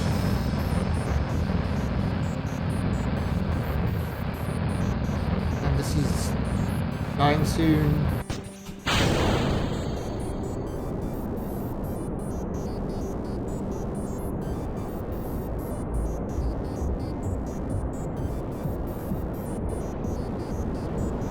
Now this one's got a whole bunch of bubbles as well. Land. They've all got bubbles to land. We basically bubble wrapped everything.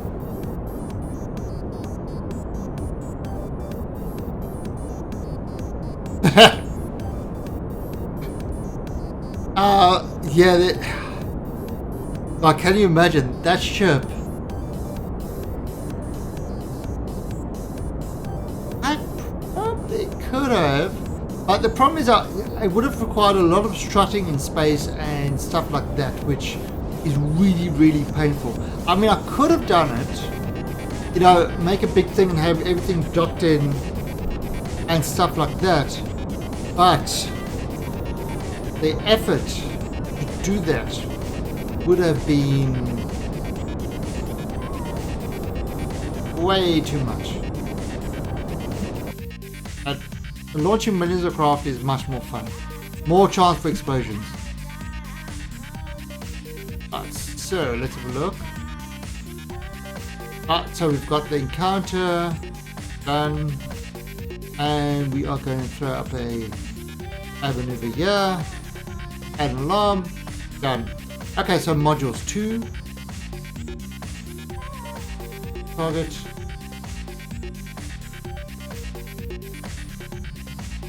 Right, so what's modules 2?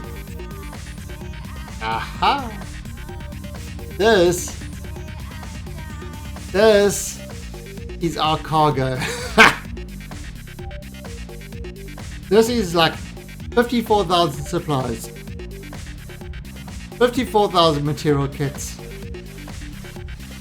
37,800 colony supplies, 54,000 fertilizers. This thing weighs 1,000 tons, and it's a rover. It's a rover. Do you have extra fuel? I try to have extra fuel. I try really, really hard. But it's it never quite works out.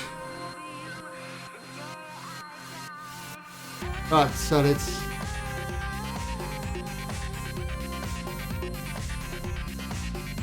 Alright, so I mean, I always do try to take, you know, I always try to take a lot of extra, as much extra fuel as I can. You know, what's practical. Because it's really, really difficult. Without fuel. Holy crap, look how slow this thing turns. This thing is not, it does not want to move. Alright, so set as target. Oh, actually I can see my tonnage over there. 1,000 tons. And let's see. There we go.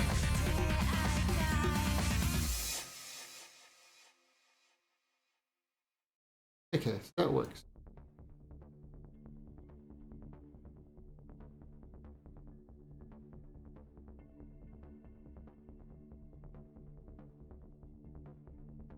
Alright, okay, so 51 seconds before we've got to boost this. And how much, I mean, using a lot of to keep it steady, it uses a lot. Getting yeah, this, how is this actually getting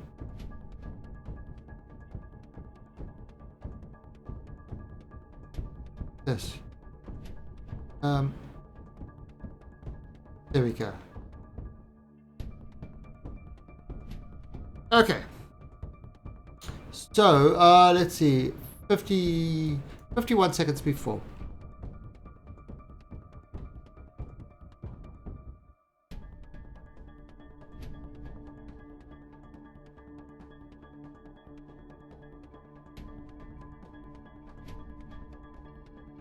Right, but landing this thing is going to be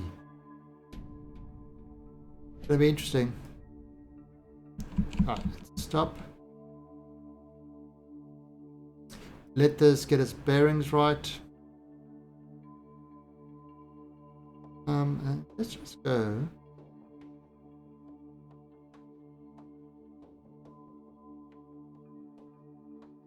That.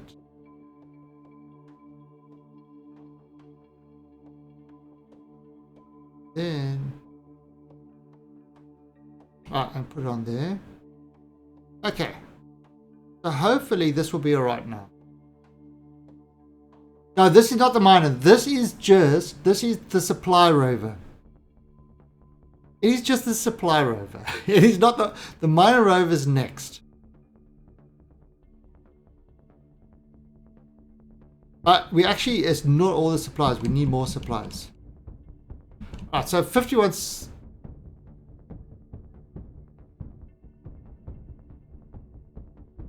Yeah, I only use RCS for docking. That's. So let's go for it. And P1 boost.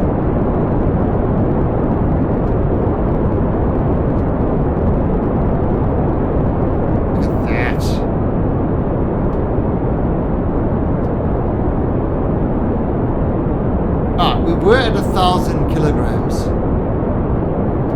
You know how much fuel we're burning? It's...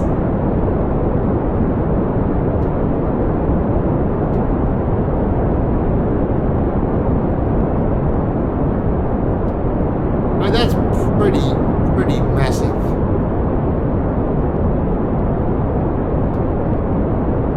Well, this is to get them started. And what they can do...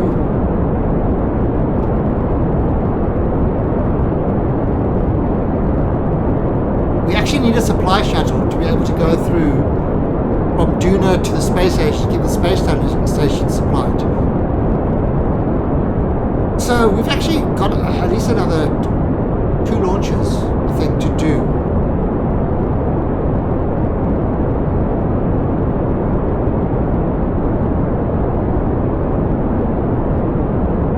Right, so I've got to get this on. Oh, it's not keeping up with that. Seriously.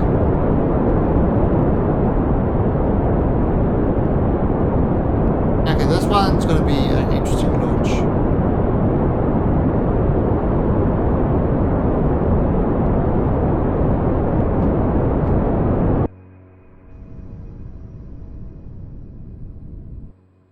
Let's have a look. This one might not... Oh, it's doing it. Okay. Okay, it is actually meeting up with it. Okay, I didn't expect it to. Add a maneuver and alarm. Alright, so it is actually meeting up with it. Bit of sus.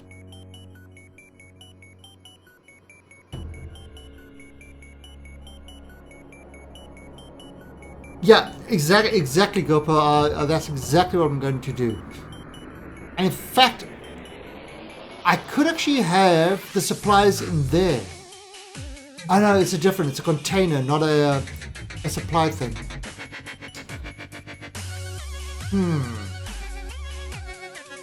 Right, so module 3. Now this is our miner. I go, but you know what I forgot with the miner? I forgot to have something to actually measure the mineral content. I forgot to have the little thing to measure the mineral content. So, yeah, I've got to do that. This thing is this is only 900 kilograms or 900 tons. So this one's a light one. He's a lightweight. However, he's got this really, really terrible kind of inclination. But this is going to be a little bit difficult to launch.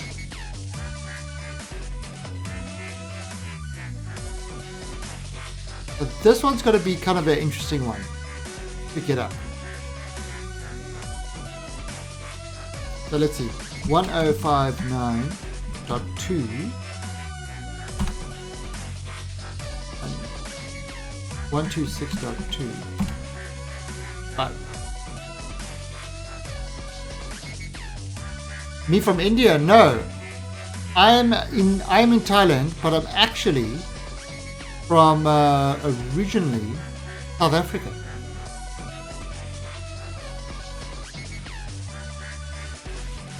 Austria.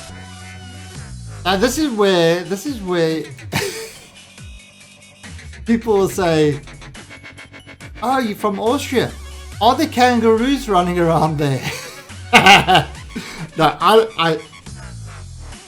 I've just heard so many people when you mention Austria, they always get confused and think it's Australia,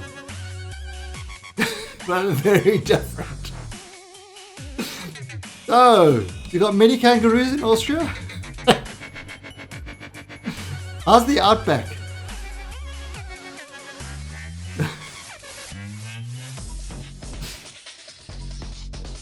Gopal, we don't need to do the orbital surveys. We've got plenty of them. This is why we send the little rovers down to find good landing spots. I know. I know it's lovely, but it's like, it's one of those things that it just, I've heard it so many times. It's just like hilarious every time I hear it.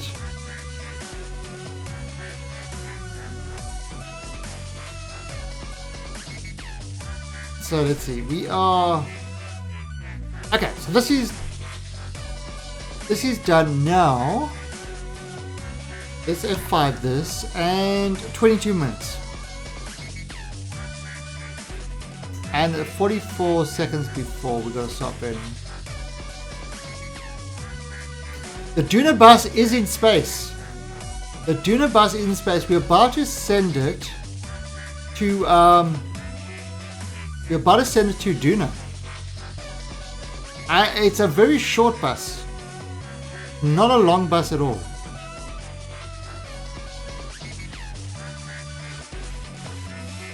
So, oh, there. And Slubby123, thank you for the follow and welcome to the Alien Army. And you should have a little thing over there. Emotes and that, but there should be a little thing over there that pops up. A little alien that gives you a greeting.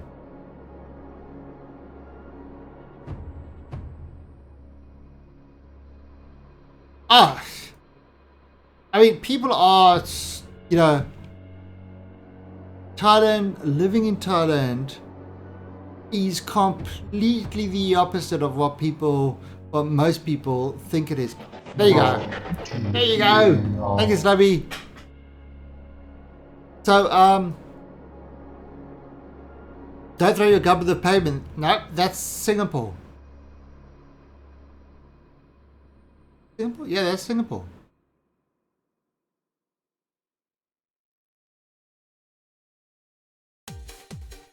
And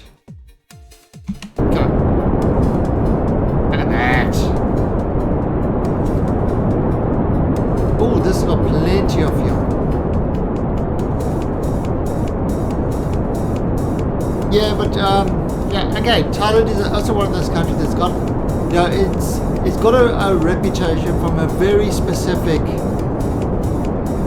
part of it that every country's got. Oh, okay. So my wife, yeah, she's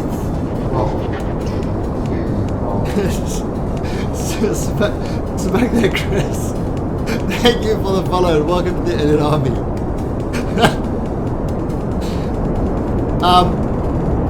Yeah, so my wife has been watching a lot of the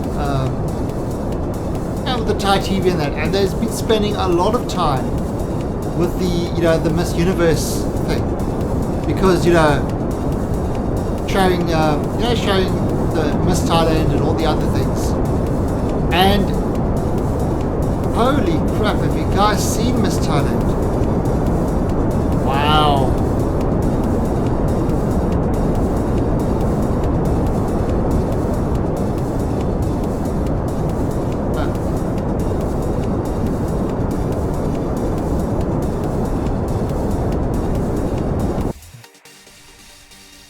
Oh, look at that. Now, just let me finish this burn.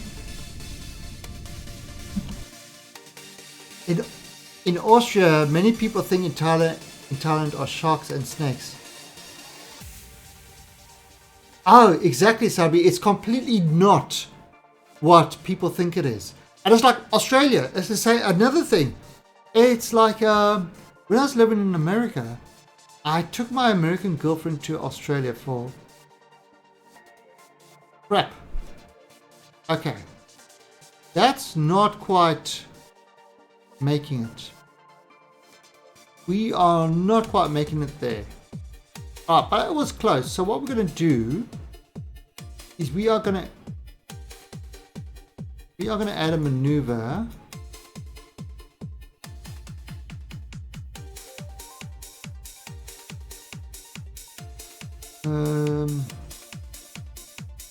And that's and with that one we're gonna have to adjust it. Now this actually didn't either encounter. This one actually missed the encounter. So look at that, it actually missed the encounter. But we know it's pretty close. So we'll be able to get the encounter back. You know, with some minor adjustments.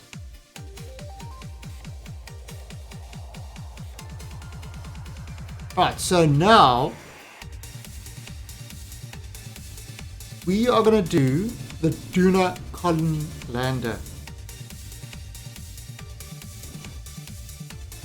The Duna colony lander. Now, the Duna colony lander is our space bus, our Duna bus. I think Gilbert was, you were here yesterday when I was building it. So this is the lander. So you've got 16 Kerbals that can fit in there. These guys are now, they kind of have gone into hibernation. They've got no food in that, so they're no hope at all. I mean, if you try to EVA them, it says tourists may not disembark with the vessel. So they kind of in hibernation. We tried a new hibernation thing for the Kerbals. And this is our little space bus. This thing, we actually got this outfit. You should have seen the launcher for this, Gilpo. You should have seen the launcher. The launcher for this was... Oh, we're going to have to use the launcher again. We will use the launcher again because we're going to just replace that center part with kind of containers that can contain different things.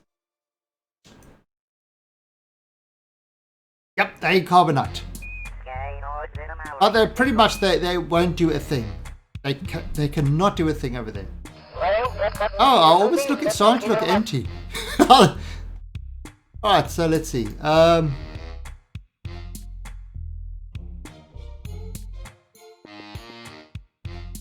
Add maneuver. And 1059.2. So you see I'm just typing the same numbers in every single time. And you know, it's and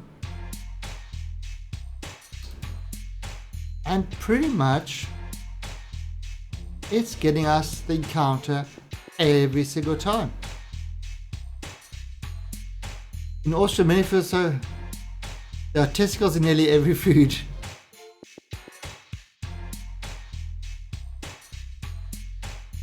Yeah, there's strange foods all over the place. Like, for example, okay, so I've eaten crocodile and I've eaten emu and ostrich and stuff like that, and it's delicious, right? But you tell somebody you've eaten like an ostrich or you've eaten a crocodile, they're like, ooh. So it's what you grow up with is what's, you know, what you're used to.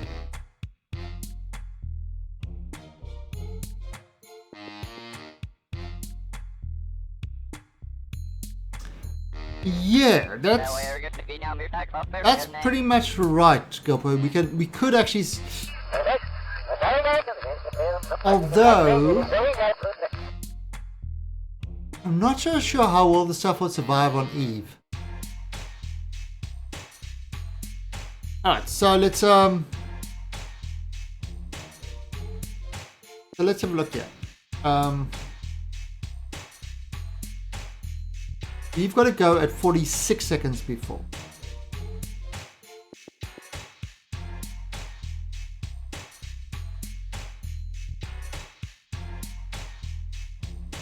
Kimchi. Well, kimchi is Korean. It's like pickled vegetables and stuff like that. I love frog legs. I've never actually tried frog legs. I've heard they taste like chicken.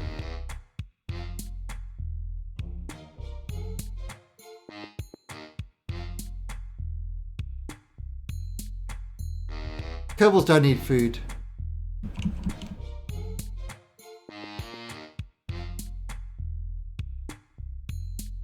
Yeah, I mean, like, look at some of the stuff that they have here.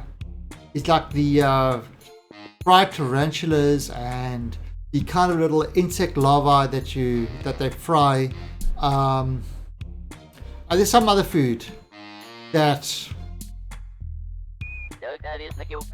No. I can't do it. Crocodile is good.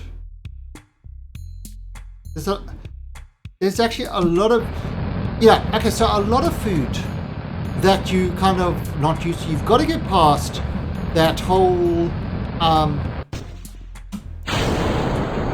at that. Look how cool that looks. Isn't that cool? The little engine on the side. I love that. I think that looks cool. I like that design. Yeah, I'm happy with that design. Yeah, but with a lot of food, you've got to get past kind of that gag reflex that you have. And the gag reflex is usually more in your mind than anything else. For example, I mean, like, okay, I look at like prawns and crayfish and lobster and all, and it's like, I just see big insects. That's what I see. I see big insects, and I just can't get past that. But then on the other hand, I don't need to get past that because it turns out I'm actually allergic to it. So I'm allergic to creepy crawlies of the sea.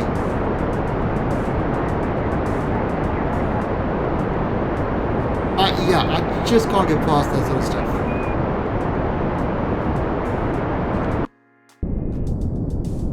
There we go. Alright, so that looks like it is made. Alright, and we are going to add in a maneuver over here.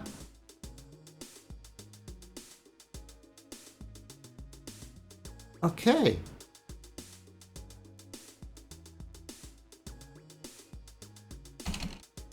Did we? Look at all the Duna ships.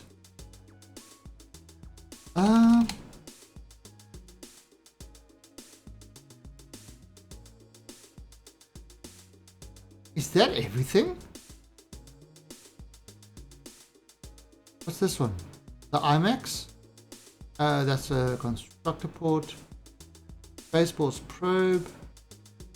Refueler. Yep, we've sent everything. Look at that. Look at that. All the ships on the way to Duna. Alright, so there's a couple of things now we've got to do. Let's see. There are definitely a couple of things we've got to do here.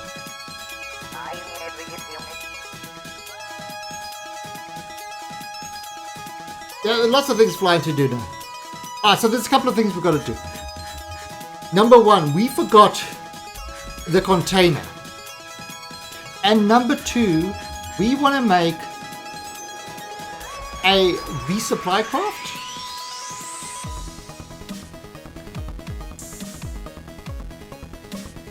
So if we take,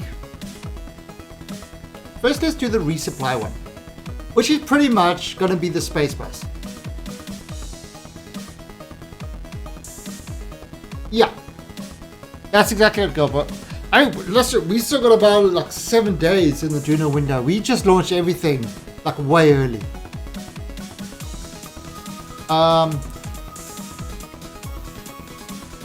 So Gopher, you want to see the that Duna colony lander? Where was it? Duna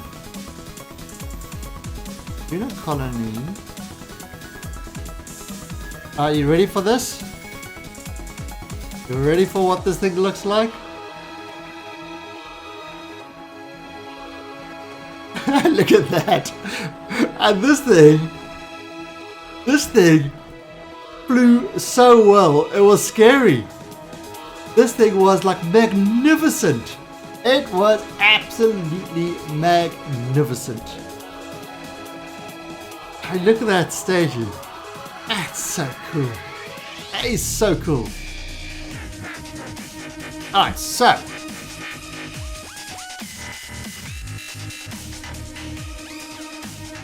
I've done that before, TJP. What I've done is you kind of use that and it changes your angle. You know, so use it to change your angle towards the ship.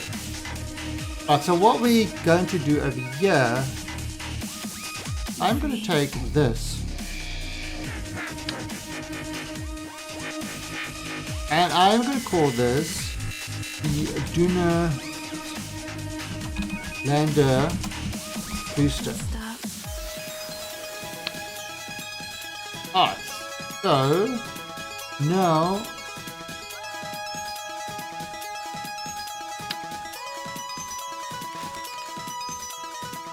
let's alright, so let's take this off there.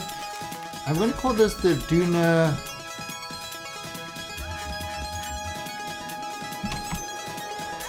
call it the supply. Duna supply lander. Alright. Okay, so what we want to do with this one is we want to replace this part with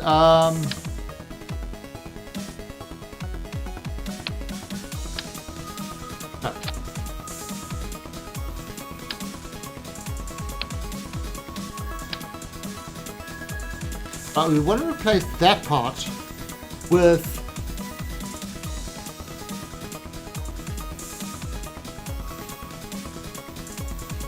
we want to replace with something that can take all the supplies. So let's have a look. We could have kind of big tanks. I mean, we could do that.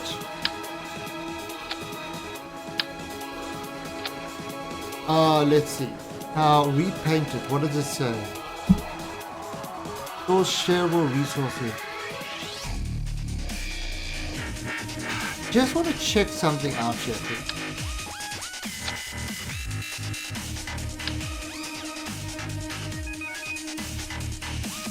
Don't stop.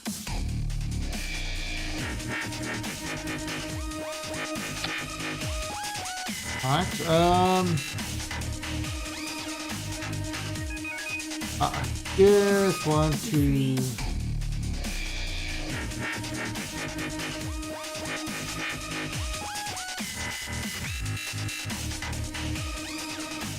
Need to check something up here.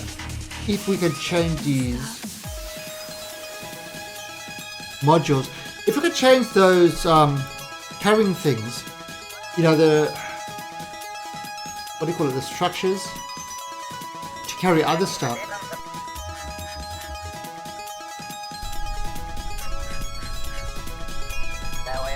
Can we?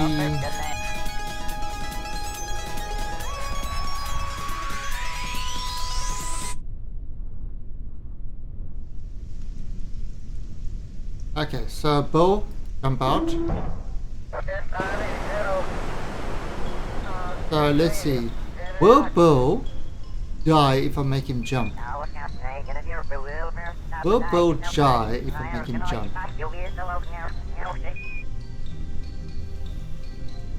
Oh, he survived. Okay.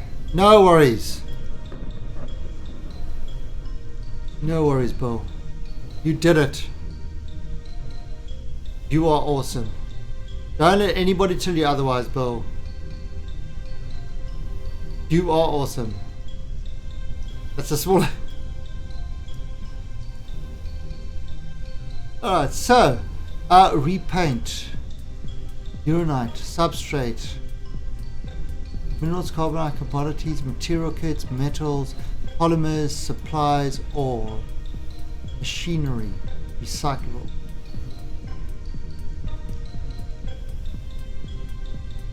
Okay.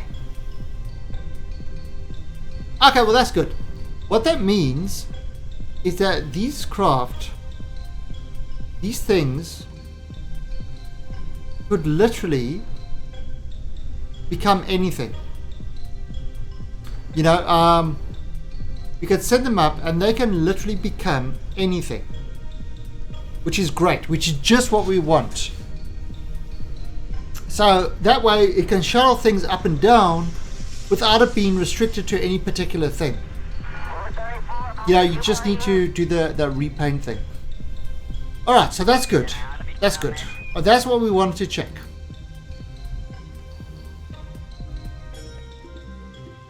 That was one of the important things.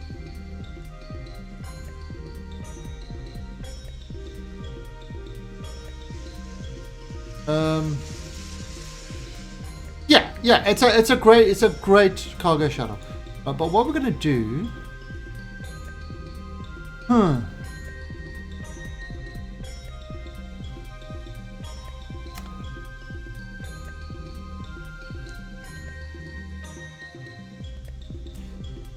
Okay, so let's have a look.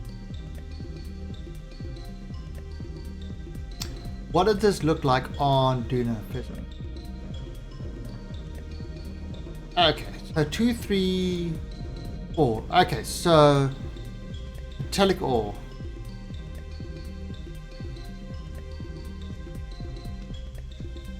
Okay. So it's almost right. It's almost great. I see Delta V 1000, so it will be able to get up. And when it's full, it's not so great. What we could do is we could just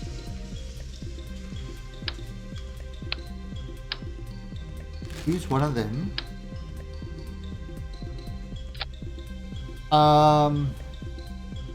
110. So this is weighing 308 tons. It's 308 tons. Okay. Alright, so let's see if we go.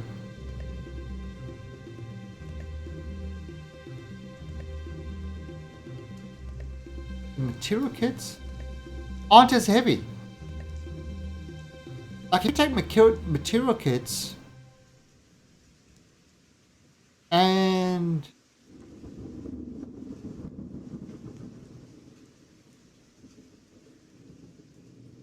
fertilizer, I mean, look at that, 196.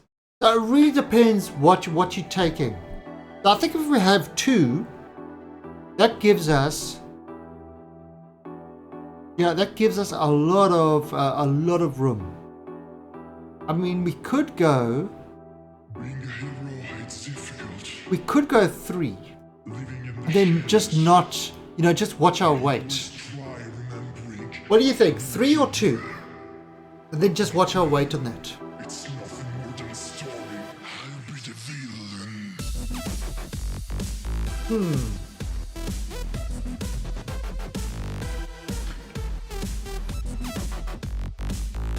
What else can we put over there? You reckon 3, and then we just have to watch our weight on it.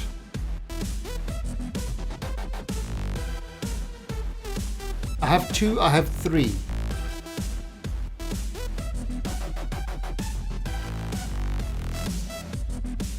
But I have another idea.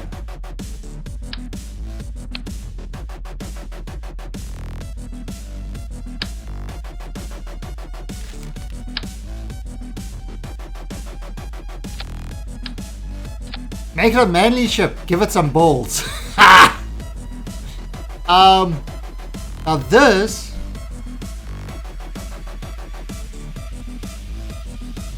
Okay, so this can take marine propellant, liquid fuel, liquid hydrogen, mulch, chemical, water.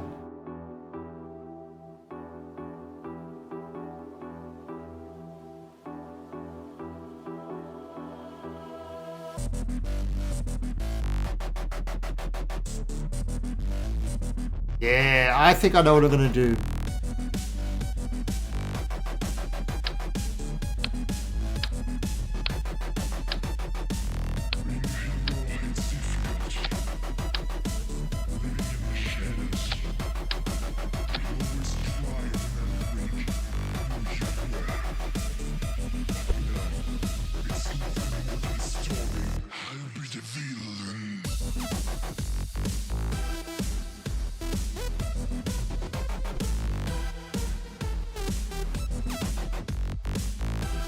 There you go.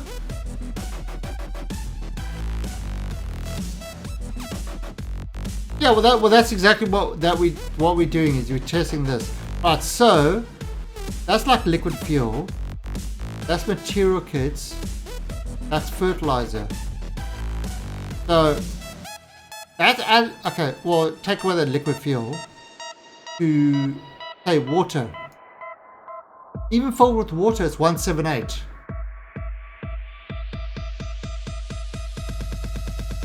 I think that looks cool. I think that looks actually pretty cool. I'm actually happy with that. Question is now. Oh no.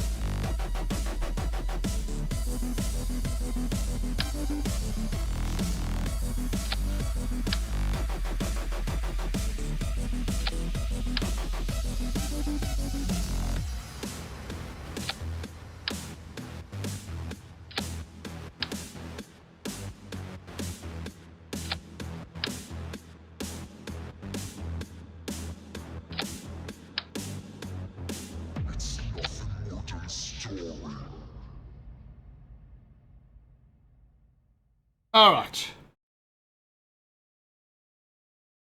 So let's have a look at that. Ah, crap.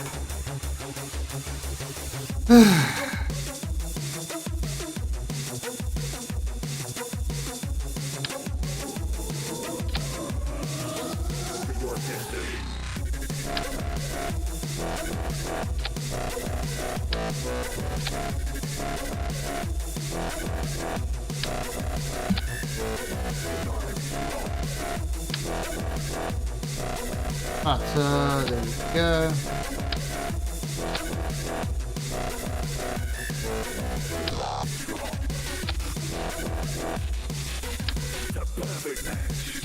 Alright, so I want to check something over here first. Right, so let's remove this water. And let's have a look. And save. And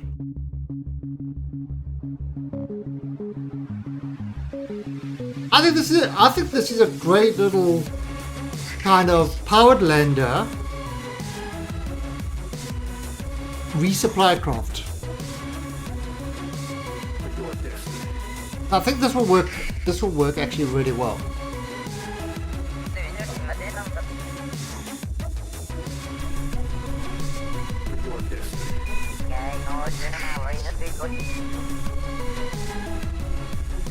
Right, so I mean, yeah,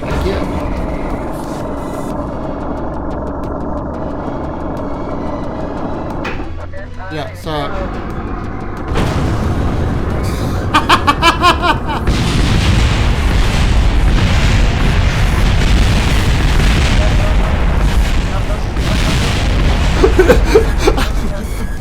Hello, Pirates. Looks good. Boom.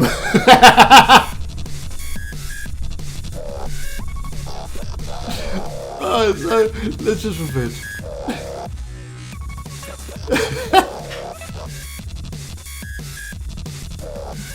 There's just one thing I need to test. We know we can change. Let's turn the lights on. We know we can change the bottom part, but can we?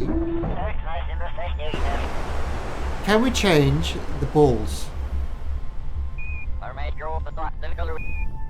The good thing Kerbals land on the head. There was an extension. Okay, come on.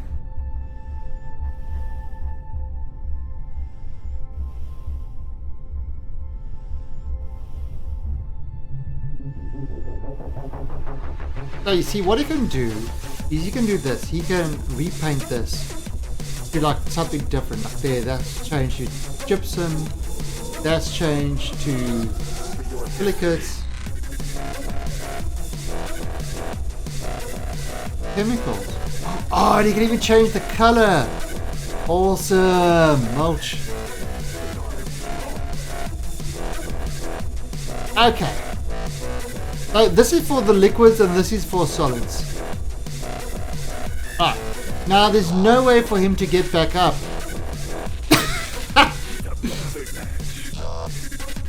There's no way for him to get back up on not on Duna. I mean, this is not a craft that will be used on Kerbin. It just doesn't have the power, so it's a low gravity craft. Okay, so that works.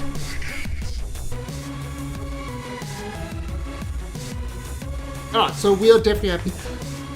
Do we need to take more supplies to them? No. No, this is gonna go by empty. I mean, we could take some water.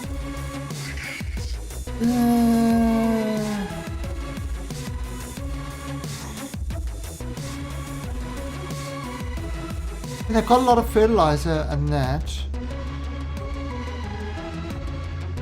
Take some recyclables, why not? Yeah. Okay. So this 152, I mean, it's going to be a slower landing, but yeah, we can always dump the stuff if we need to. Okay. Okay.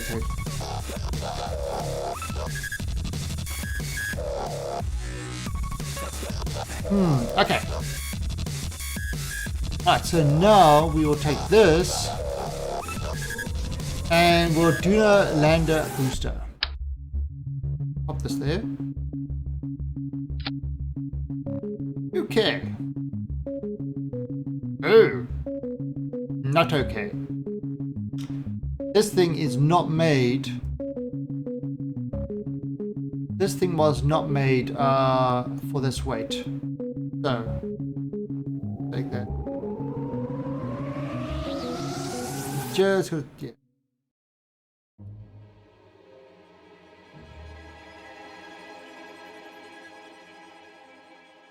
Alright, that should do it. Oh wait. You want Kerbin?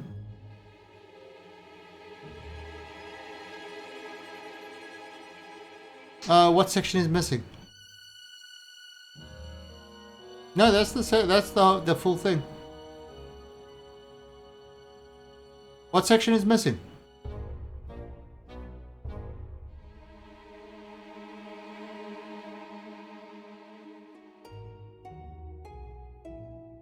All we did was replace the passenger thing.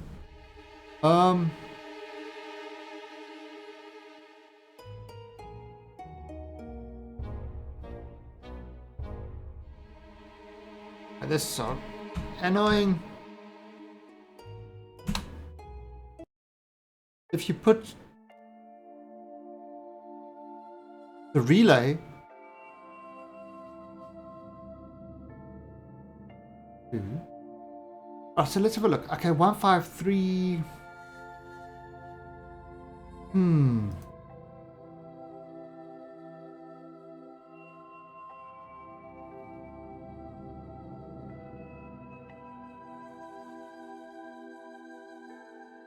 Whichever kits we don't need. Yeah, I'm gonna take some water up it.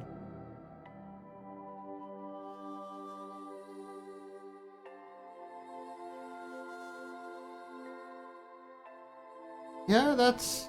I think this is it. This is it. This was the whole thing. Okay, save. Alright, so we're going to launch this and then we're going to send this to Duna. I mean, it's 155, so...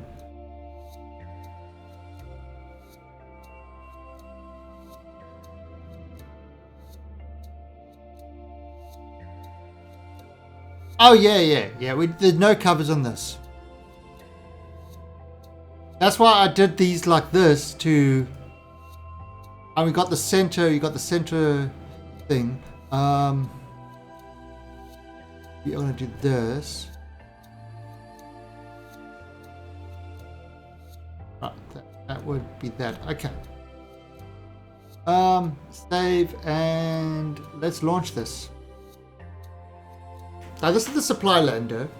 So this ship in theory should be able to take supplies from Duna to the station and back again, and that's just going to be its running station and back again. It will get fuel from the station, which would be fuel that it would get from Ike.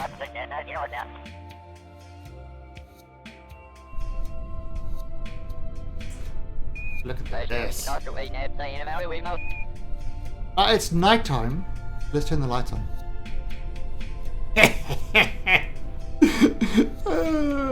Beautiful. Alright.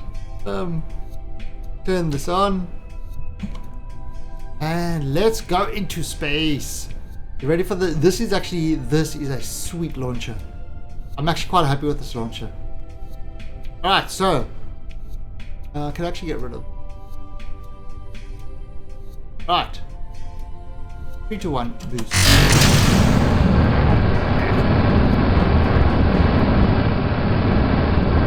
How sweet.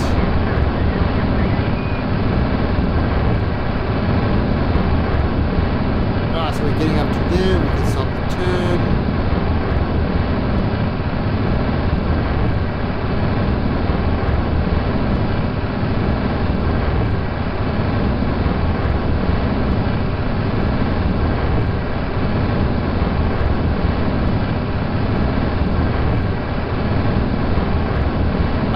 This is what I like to call ogre station. Many layers.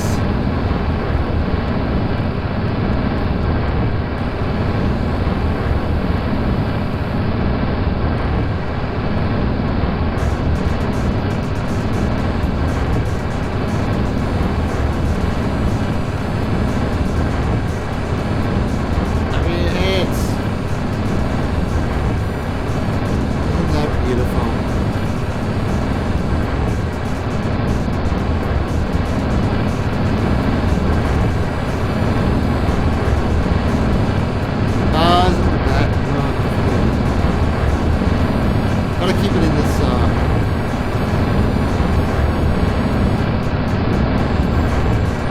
we're getting a little bit of turbulence. I'll get rid of those.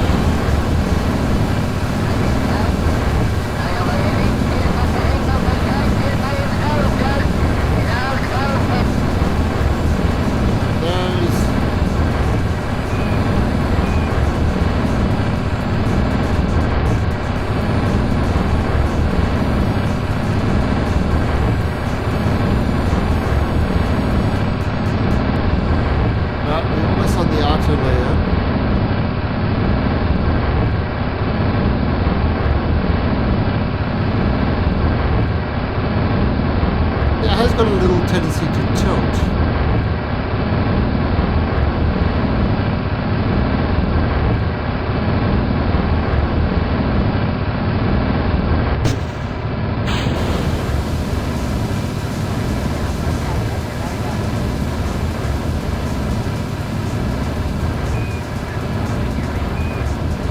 That looks...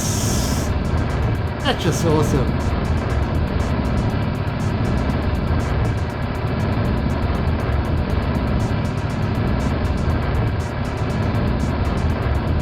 There we go. 66. We are about to reach space.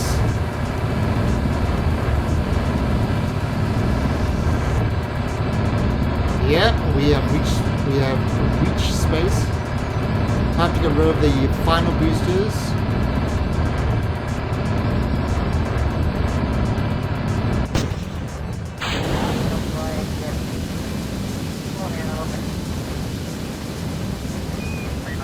Yeah, that just looks so great. I love the look of that. And we are at 100. Yep.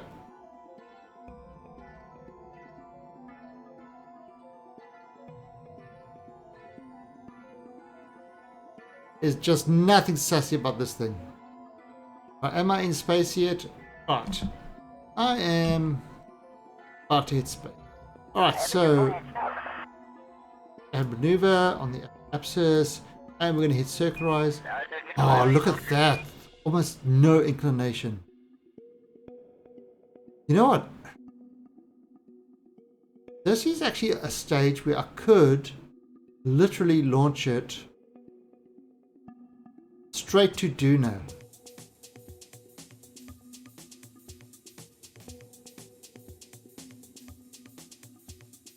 No, I'm not going to. I'm not going to launch it straight to Duna. It's like... I'll wait one more rotation. Alright, so 53 seconds. We've got to burn to get into orbit.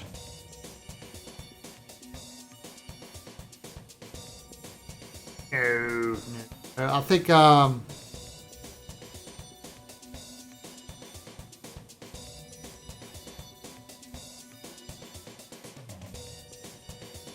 no, there's a lot. It's too late for the decision now. See, it would have to be back down here. Is where I would have to do it. Yeah, I won't get. Oh shit! I was too busy talking to you. I forgot to burn. Damn it!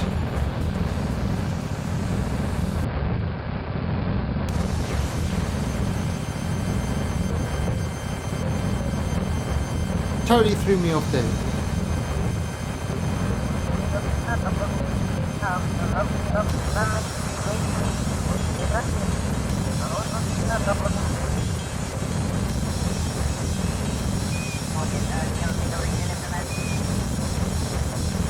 Yeah, this was actually a pretty bad launch. We've used up way too much fuel launching this. I mean, we've got enough fuel in this craft to handle it. I think we used up way too much fuel during the launch. So this thing, once it lands, we definitely need to refuel.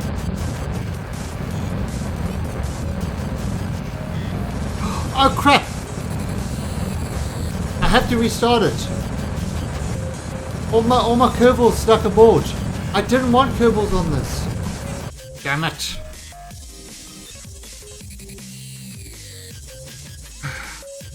I literally have to redo it because the Kerbals snuck aboard. Those Kerbals don't want any Kerbals on board. Oh, what's that?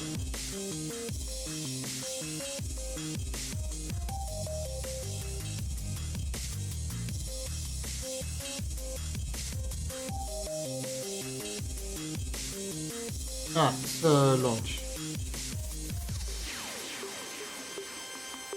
Yeah, that's the left side of the screen completely messed up.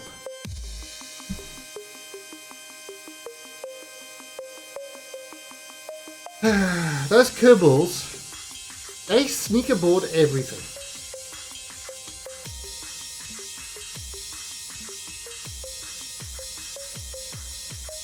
So tomorrow will be... Tomorrow I think we'll do all the adjustments on the trip to get ourselves into orbit. So that will be all the adjustments, and the next day will be the landing.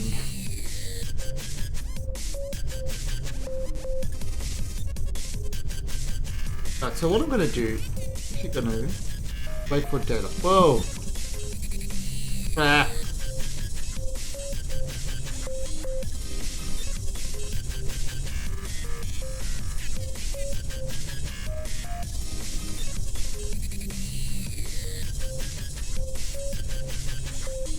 Come on, back time. That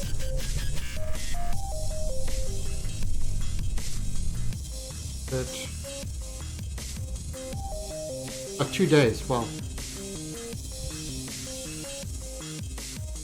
Just gonna wait. We're just gonna do a little bit of a fast forward till daytime.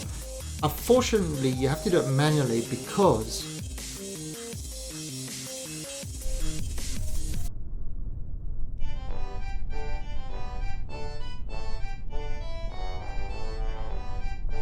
really.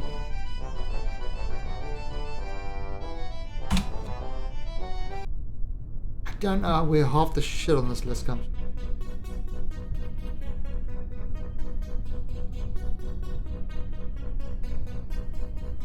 It's like my own song list is trolling me.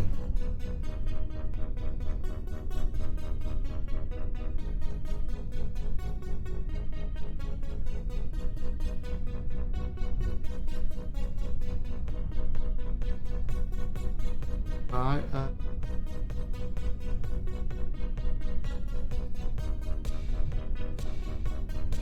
okay, there.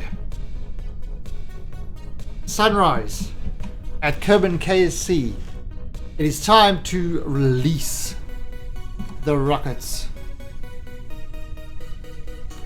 Alright, so there we go. Sunrise and beautiful day. It's a beautiful day for a launch.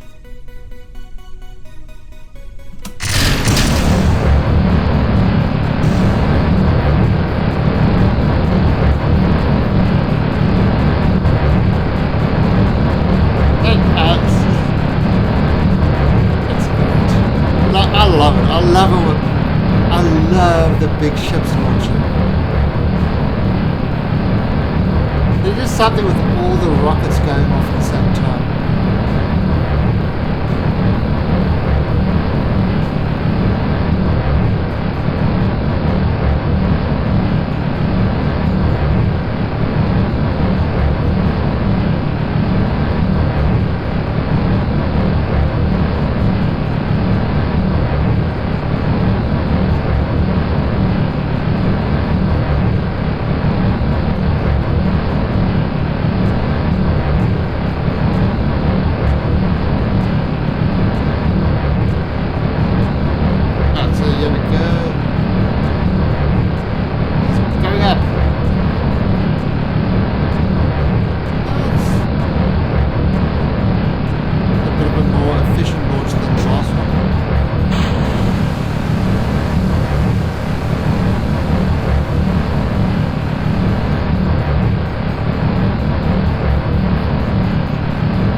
Are we getting more speed?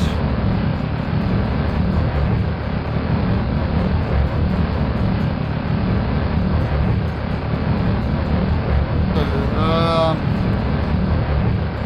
18 push us more speed.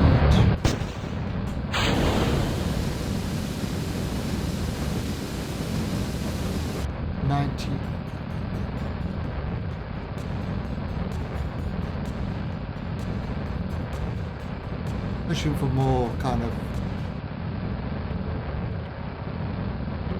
just trying to get fast at this stage. 8, 9.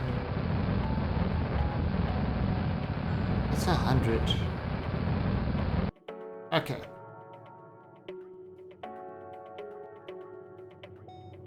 Oh, there we go. So that maneuver at the Apo, circularize that over there. 814. Okay, so that's much better. Got to use some of this fuel to get us into orbit. Should be alright. Should just make it.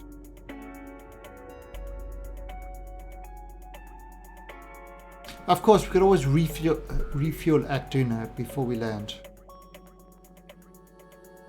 Yeah, that's what we got the landing craft there for. 45 seconds. And this time I'm not going to miss the window. And there are no Kerbals on board.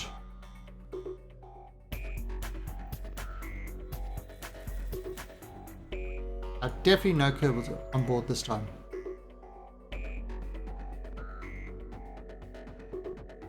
I don't know why I got this, but it just felt cool.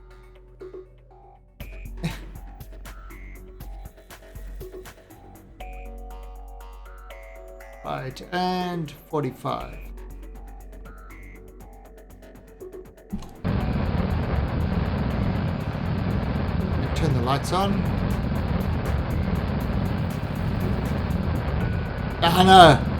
Last time you distracted me so much. Totally your fault.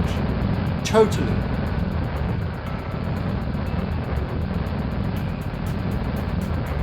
Oh, we've actually got some solar cells over there, but with all the RTGs, we actually don't need them. What's up? Yeah, RTG.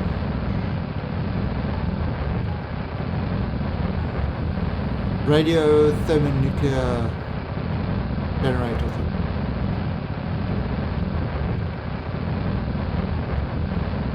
I actually like those things. They're great.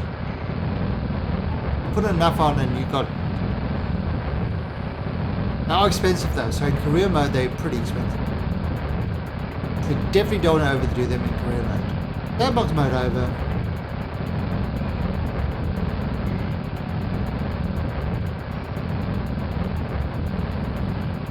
That thing go.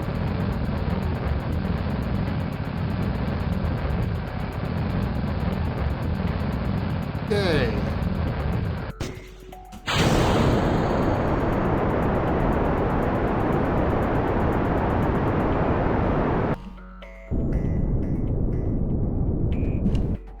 Alright, so we're pretty much in orbit. And how much have we got? 159. Okay, so that should be. Alright, so alarm. Here's my alarm. Okay, show ejection angle. There. And it's 1059.2 and 126.2. All right.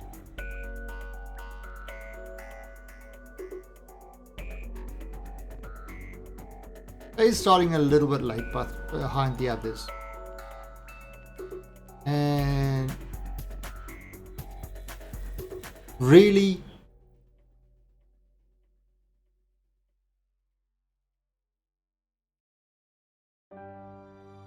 We've got the... we just put the numbers in and we got an encounter. We didn't need to change anything. Oh, because we started much later. So we just put the numbers in and we literally hit an encounter straight away. Just by putting the numbers in. No adjustments required. I mean, there are worse things to happen. Definitely worse things to happen. So, we are ready to go.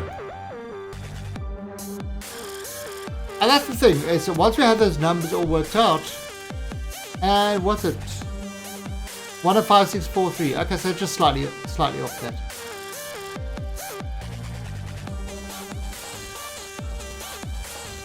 Oh, you know what we forgot to do? We forgot to test how our RCS was going to work with it full and empty.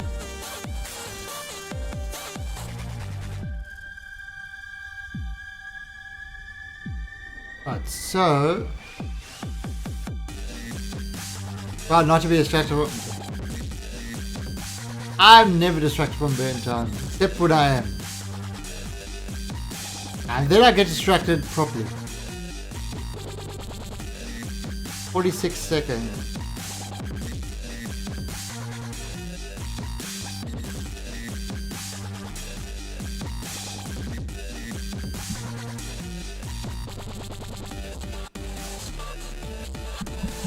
So, 46 seconds time.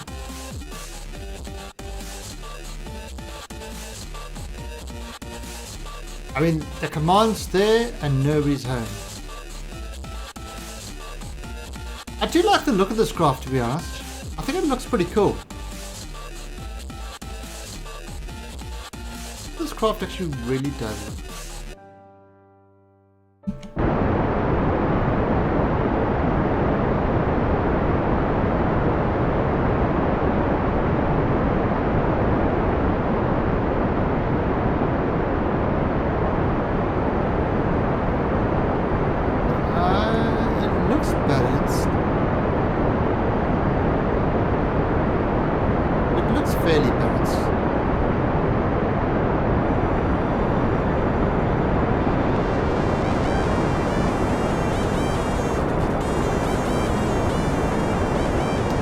So it's going to use a lot of this fuel.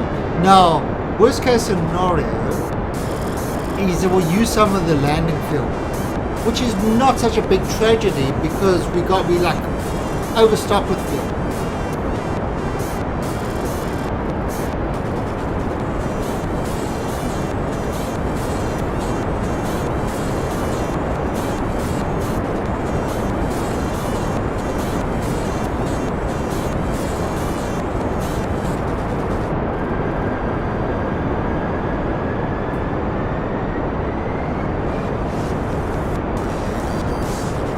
I like the look of this craft. I like the launcher. I pretty much like everything about this craft. They came up with a nice little bit. Alright, so let's see what's happening. Ta-da! Ah, crap! Alright, so we're missing it. We are missing it. Okay. So we'll need adjustments, so we're going to make an adjustment of... No, not... There we go. 8 days. And... add... Alright, now the last thing. The last thing we got to do is... Now this is ridiculous how we actually forgot this. We built a whole base, but what we forgot to add in are things like it needs radiators, you know, for the nuclear gens. It needs and everything else, radiators, even a few solar panels just to gather some extra stuff. Those big stalky things. So we actually need to include like a container of stuff. So what we're going to do, go to the Space Center, and we're going to fill up a container with stuff, and then we're just going to have a container that lands. That's it. And we will get one of the rovers to pick it up. We're not doing a big rover or anything like that.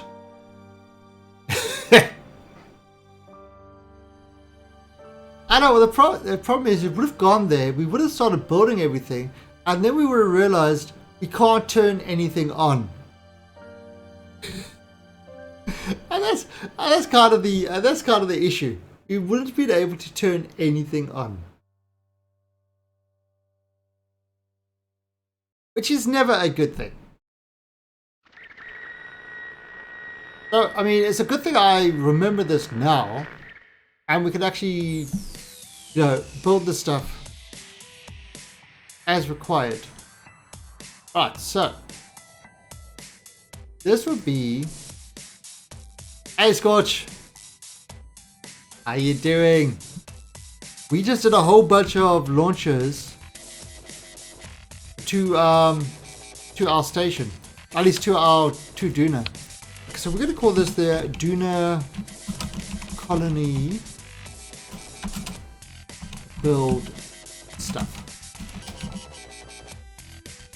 Okay, so how are we going to send everything up there? It's actually going to be quite easy.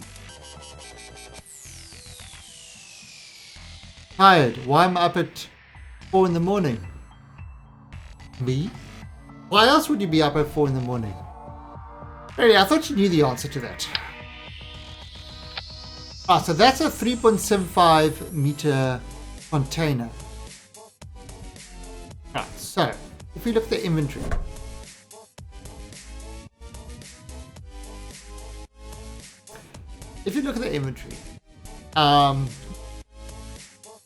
we can now put stuff in there. So what we are going to put in there, number one, I know we need these. That takes up 5,000 liters.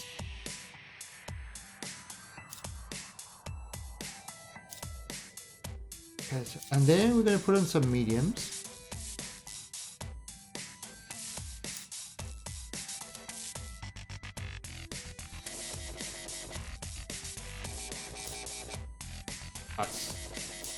So that's that. Right, now we are going to need some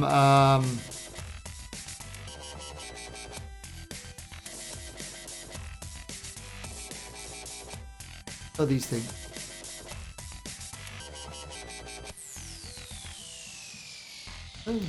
Oh, that's a small one.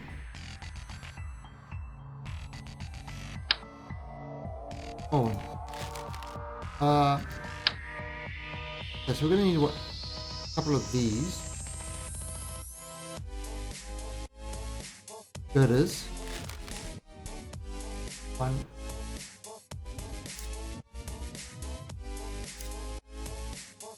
Four. There are no tacos anymore. Very disappointing.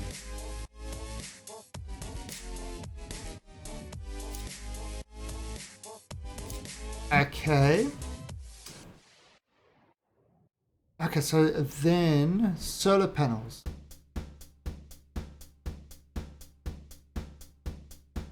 Gigantor. Because we don't want to have minotaurs, we want gigantors.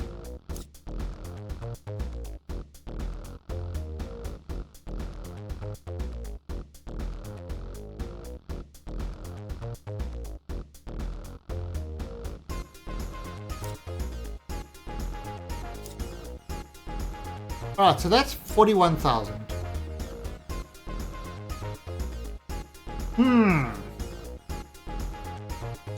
Right, so what else do we want to have on this?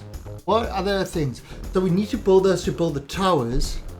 I think I might just double this up. Okay.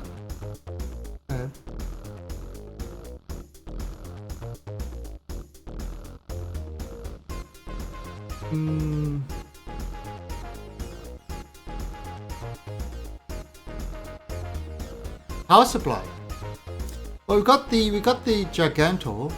It's got a couple of nuclear engines.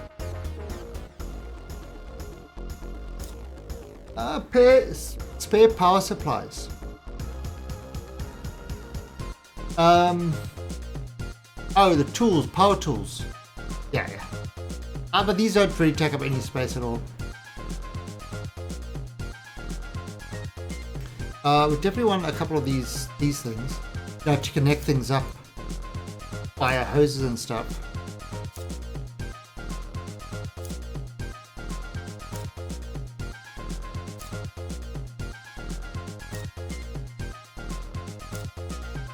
Alright, and I have a few of these.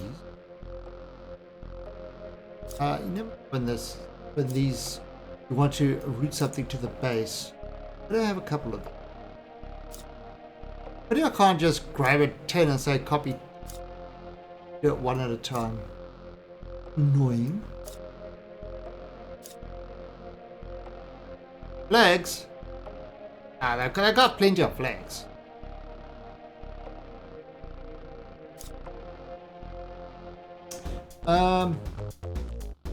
Of course, any good Kerbal will bring explosives with them. Explosives are important.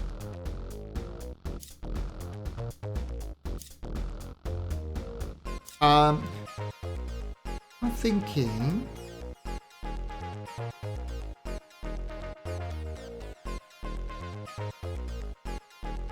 a fuel cell.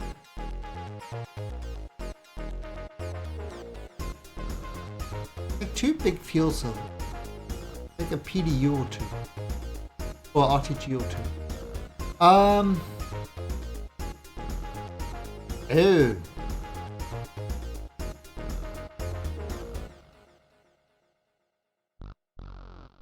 Can't be reached.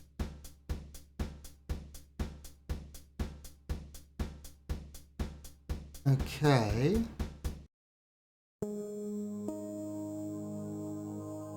That.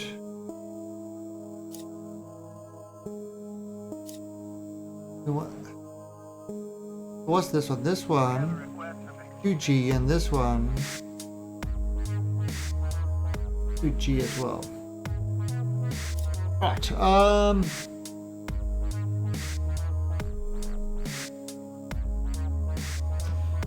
Alright, so that's take. Oh, wait a minute.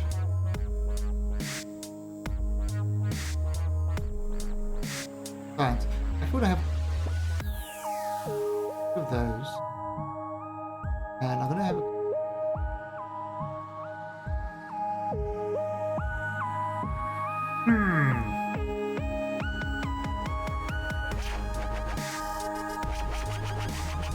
yeah, got that there. Surface mining. Although, if you look at, I've got a ton of these.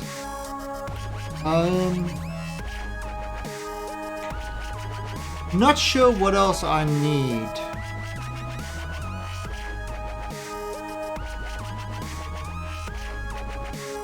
Because it's always good to stick orange lights and stuff. And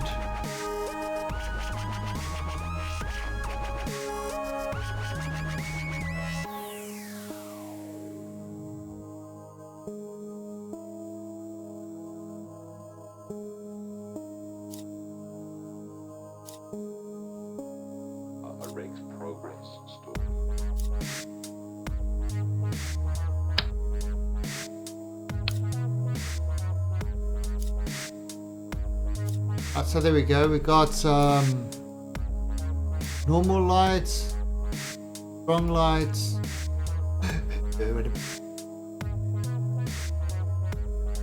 What is something else that we're gonna have? I mean, we've got those.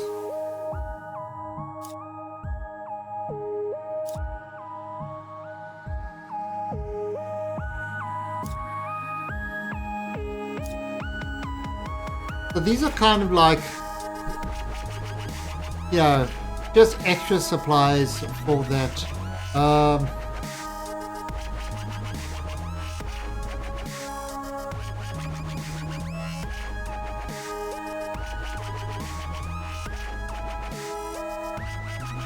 Right.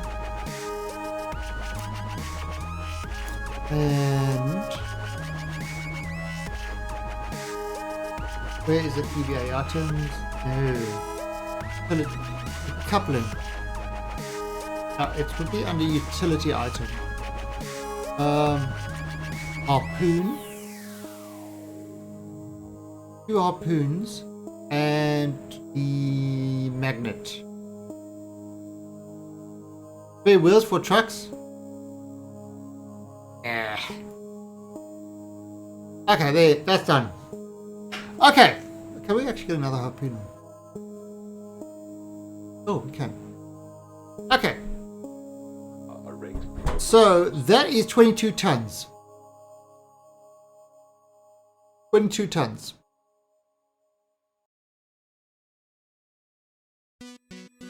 So what we're going to do is, okay, we're going to save this. Where is our Spaceballs?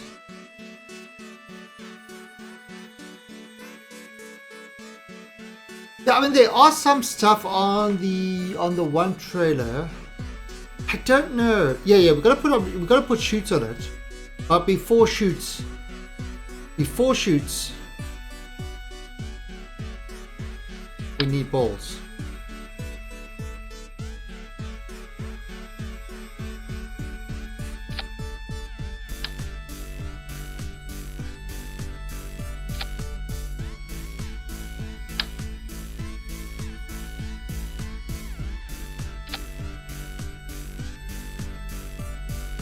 Okay, so we got balls. Right, now shoots.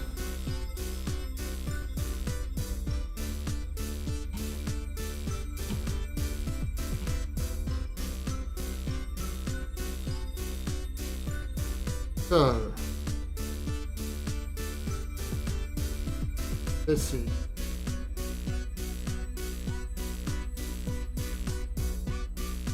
Oh, there we go.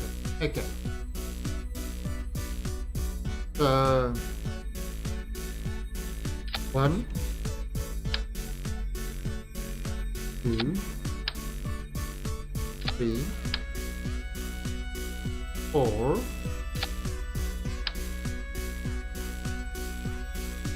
Try that.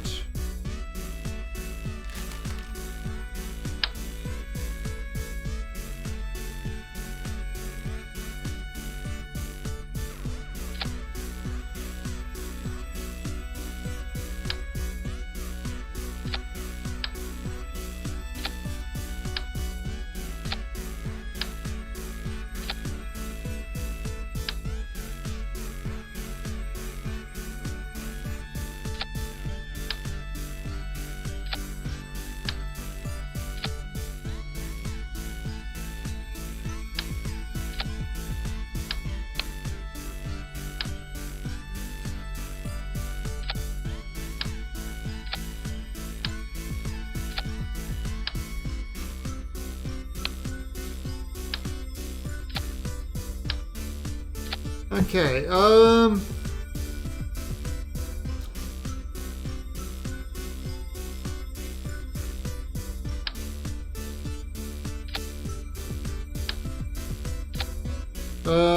so let's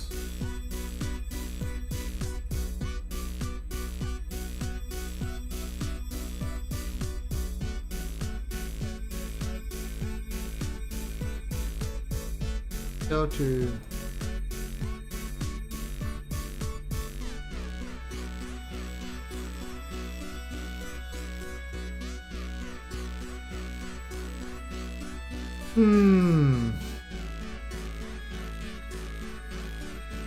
maybe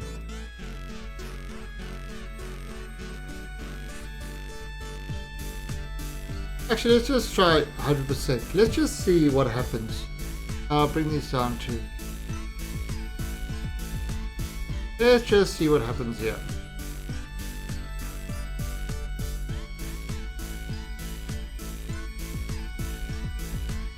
And 1,300 So let's just see what actually.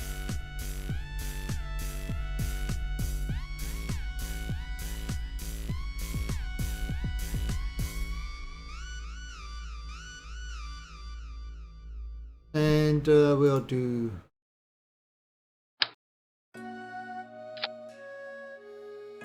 Okay. So let's. Oh.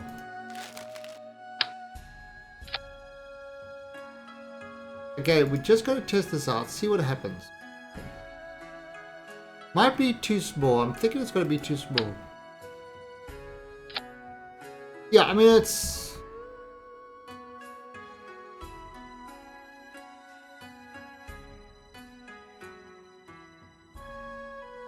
Alright, so all parts, radio airbag. 6. Inflate. 7. Deflate.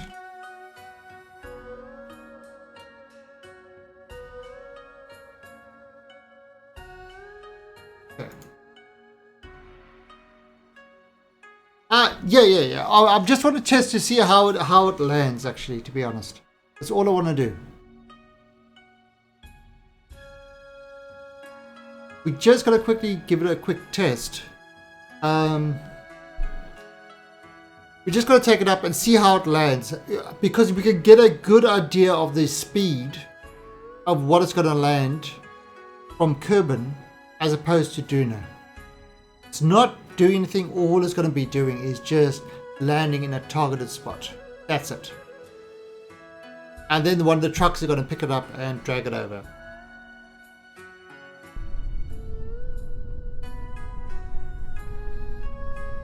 So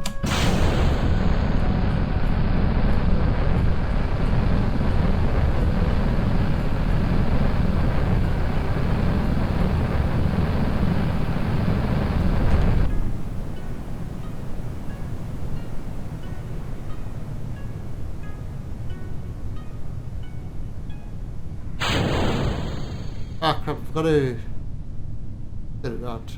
Well, 5,000, okay, that's cool.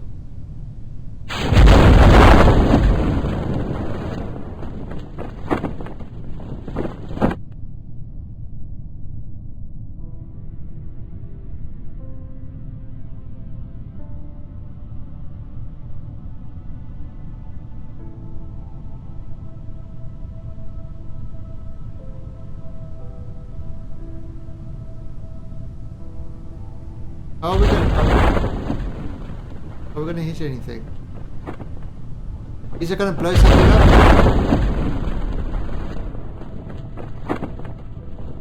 up? 10.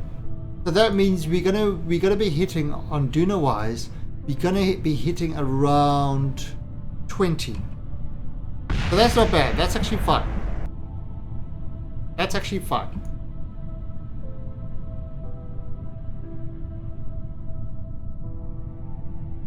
I mean, yeah, battery and all that sort of stuff. Yeah, the probe.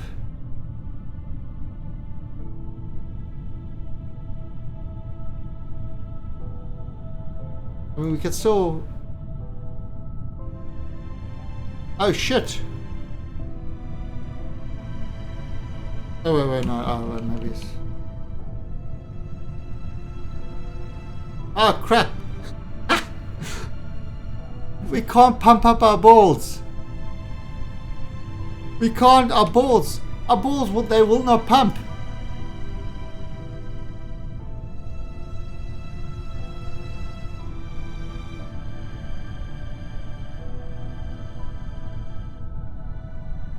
Our balls are out of pumping action.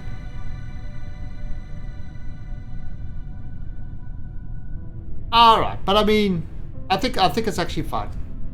To be honest, I think it's perfectly fine.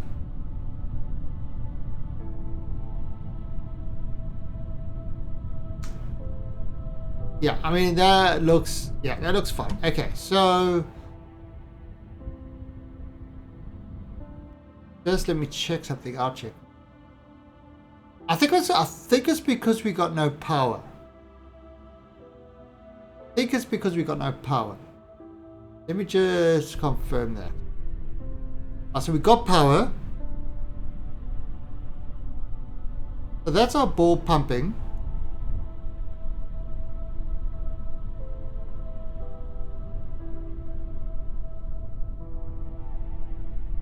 Okay. Yeah. Okay, so there we go. Alright, so... Oh, but I mean, but the more important thing that I was interested in with that particular one was, would the parachutes work for it? And the answer is yes, the parachutes will work. Right, now these can actually go like that.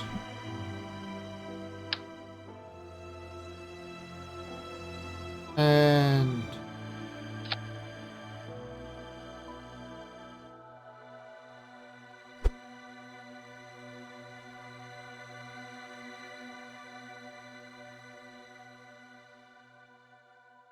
be fine as well.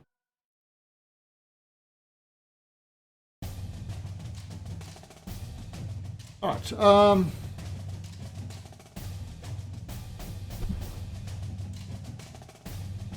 Alright, so let's just make sure that the balls are...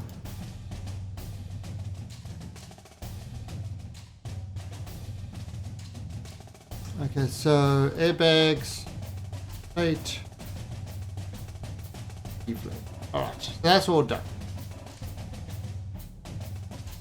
Alright, so there's the airbags. Alright, so the airbags are fine. They are done. Now, we've got to add extra things to this. And I think what we'll do is we'll have a battery.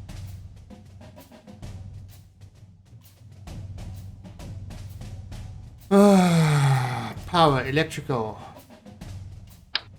Have a battery over there. We are gonna have an antenna.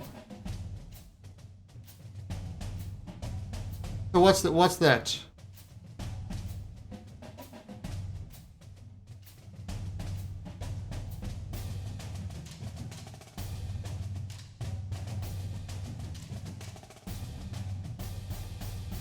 What is that?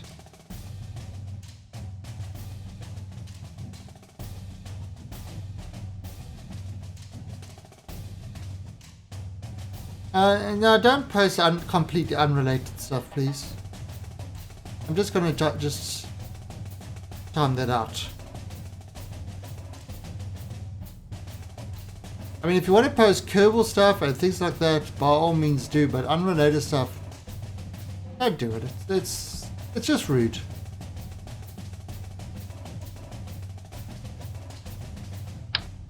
So we're gonna do that like that. There we go. Alright, and what we're going to do over here is we are going to have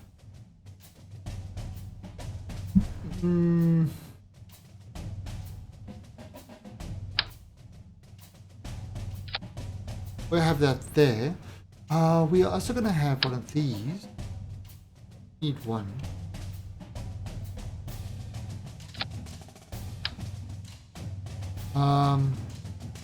And then no solar power, but you know what? You don't need it. We are going to use RTGs.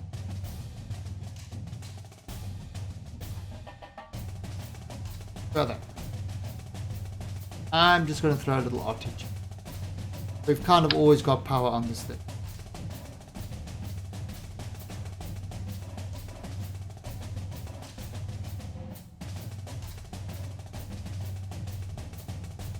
Okay, there we go. Okay, so that will solve that problem of not having power and stuff like that.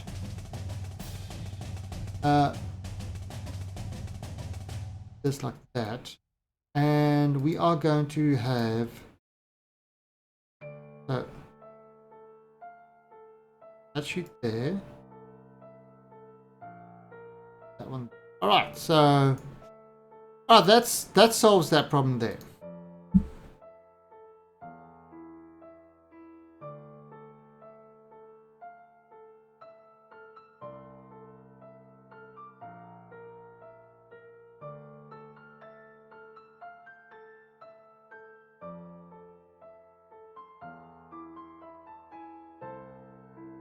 Okay.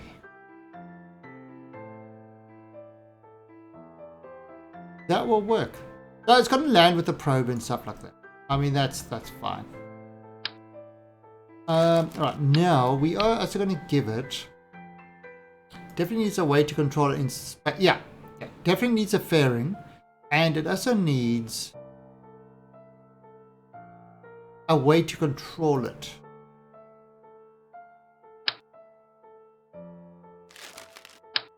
I'll just give it that.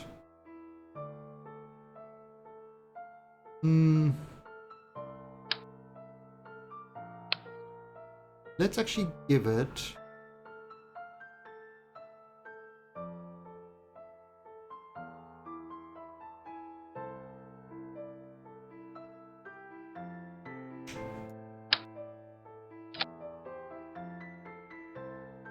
I can't do that. I have to actually go up a...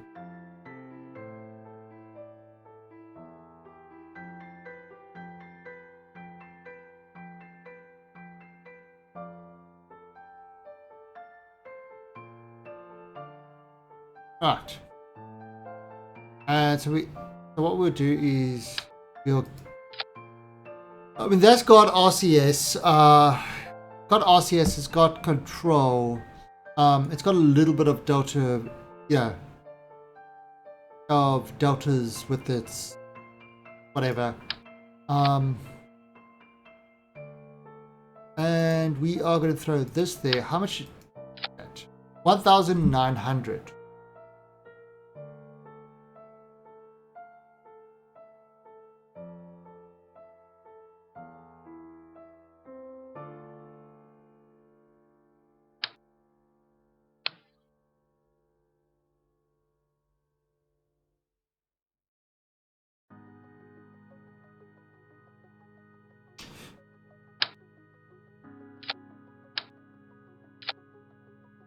$2,500. Perfect.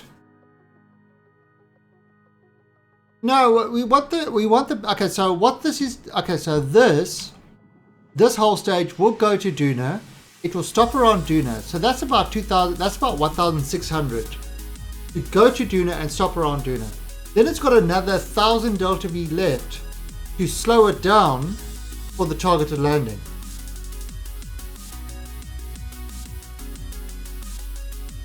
So, I mean, that's, I think that's pretty good. Just do it in one stage.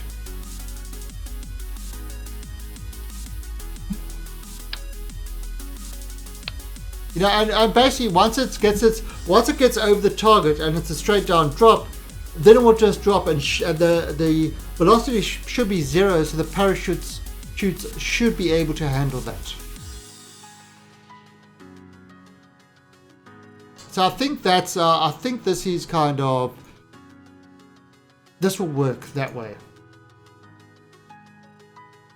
Yeah, I mean well, this is around Duna, so this engine is definitely better suited in vacuum.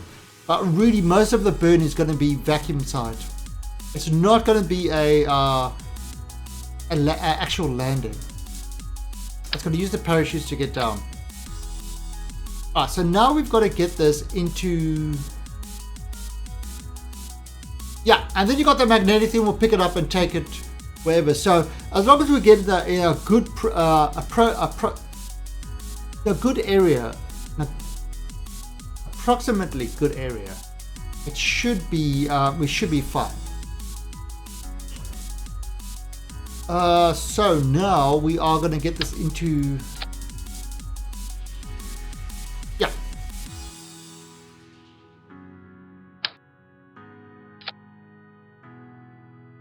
I love my mammoths. Alright.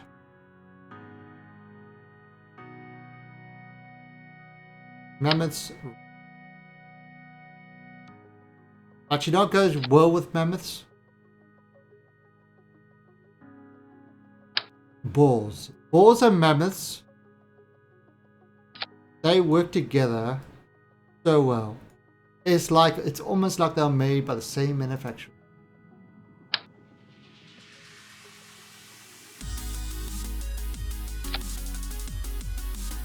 I mean, again, this is my usual. This is kind of overkill, but it makes cool noises when it takes off. Everybody likes that. Alright, so 3, 2.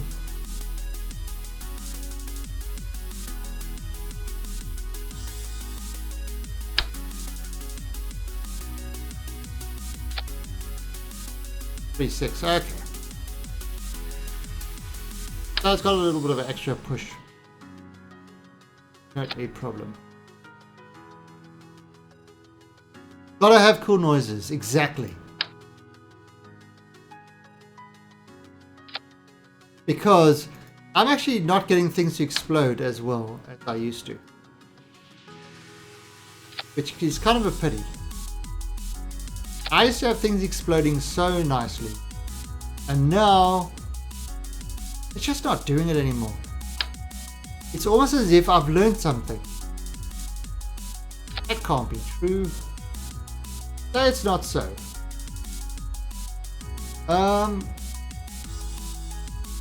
3, 6 done.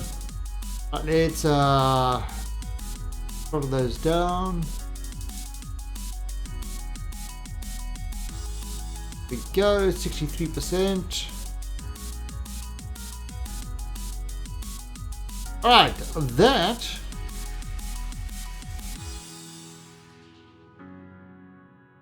boom, we just threw that together, our little container craft. I mean, it is an overkill. It is an overkill of a rocket. But I mean, I won't complain if you don't complain.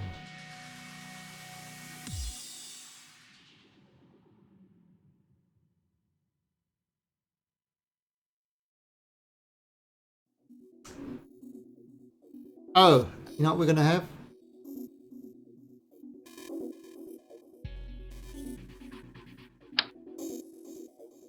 We're going to have these things.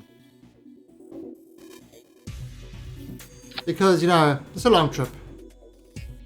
I want to make sure we got all the battery power. And Kappa 1452, thank you for the follow and welcome to the Alien Army. Alright, so let's do this guy up here. And Rishak, thank you for the follow and welcome to the Alien Army. Alright, so there we go, look at that. That, beautiful. Alright, so are we missing anything up here? Just a simple container. I mean, we could do multiple containers. I don't see any reason for it at the moment.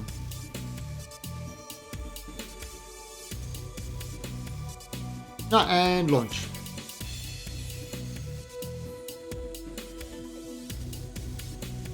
And we're going to take this guy right to...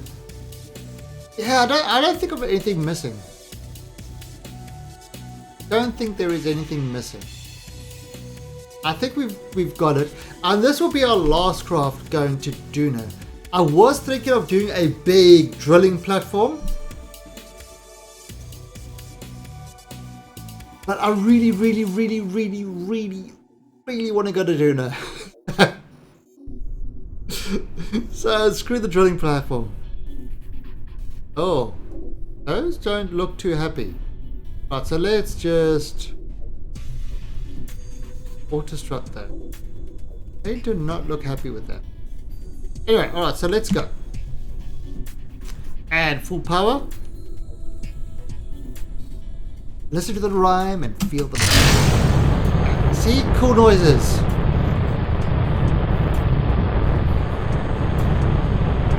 And turn. Whoa.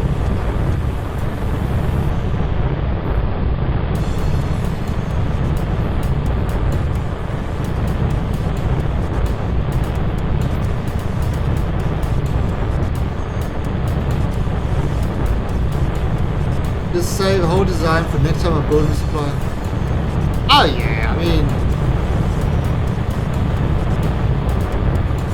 it's kind of everything is there, so it's like we will reuse this in our next window.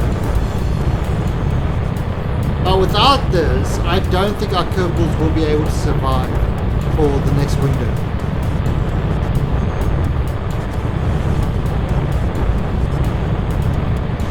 Holy crap, we like flying along here.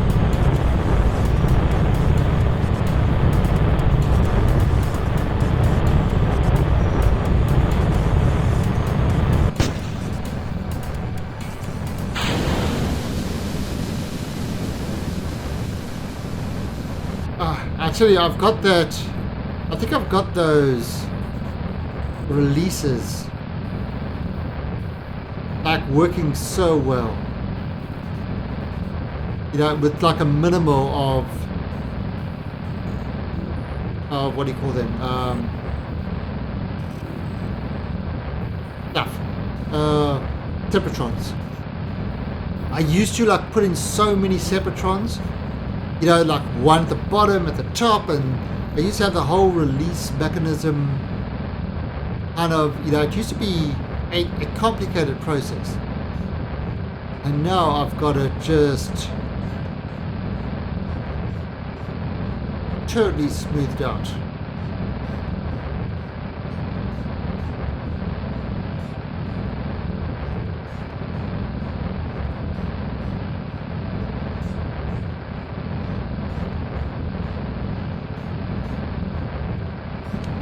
There's 100.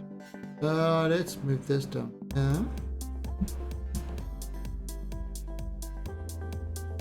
Okay, and we got the upper abscess. And we are just going to we are just going to circularize. Are we in space yet? Are we in space? Get rid of that. And as we extend those, get all the battery power.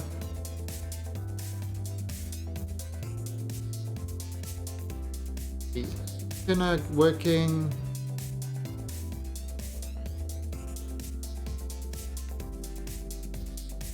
Alright, and this is 15-second burn.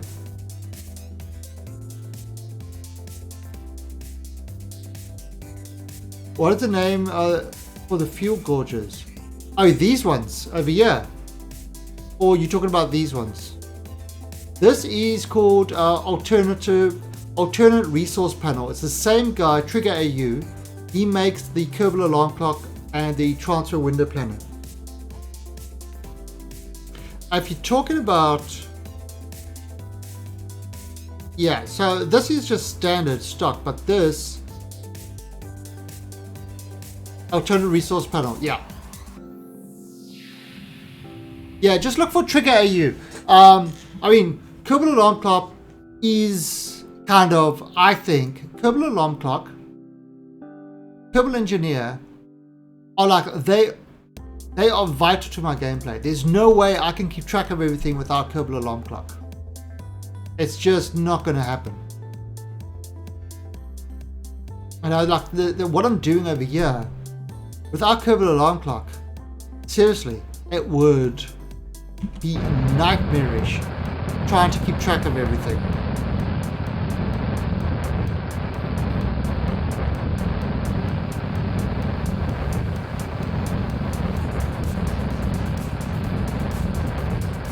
I mean, this is 170 tons, this rocket.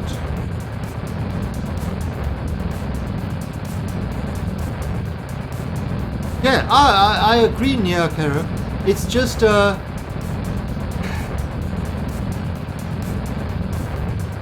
it's so, it would be, I mean, and especially when you know, sending ships all over the solar system and stuff like that.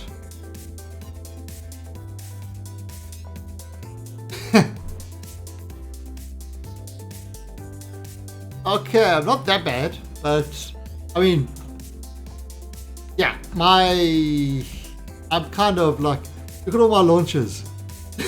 I mean, just about to do another one. Alright, so be about here.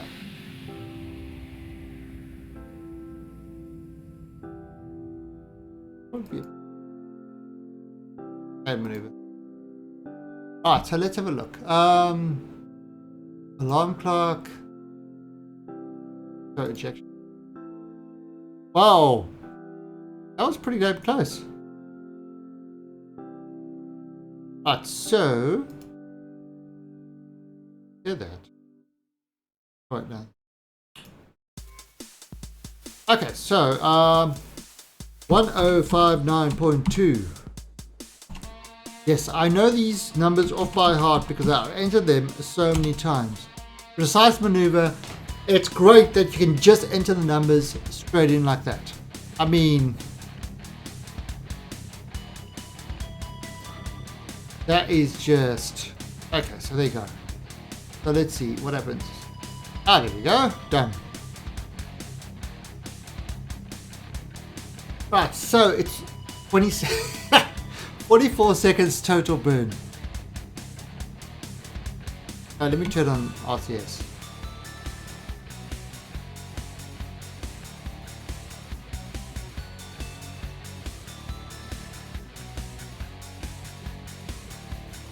As to why engineers seem so much more popular than MechJib. Because a simple reason. Simple reason. It's because a lot of people out there view MechJib as cheating. It's a single player game, you can't cheat. But I think that covers the majority of reasons why, you know, for the popularity disparity. Myself, I kind of... There's nothing that MechJib does exactly yeah, exactly. It's a stigma of people using automated features. For example, there's none of the stuff that MechJib does that I cannot do myself easier.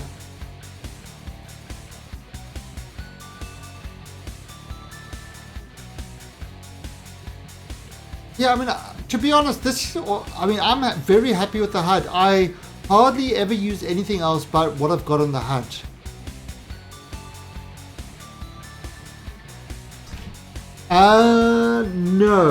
No. What I do for that is I've got a mod called Trajectories.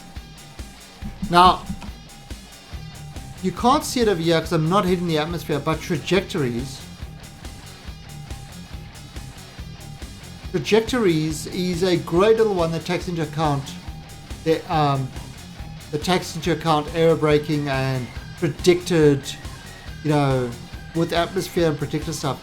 It's not great, but it works.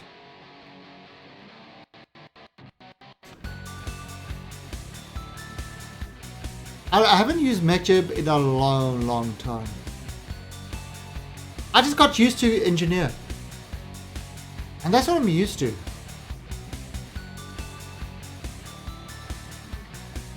And the thing is also, another simple reason why I use Engineer over MechJib is I want my viewers, I want to help them do the stuff themselves. And the temptation of having MechJib do it for you, you know, is a lot.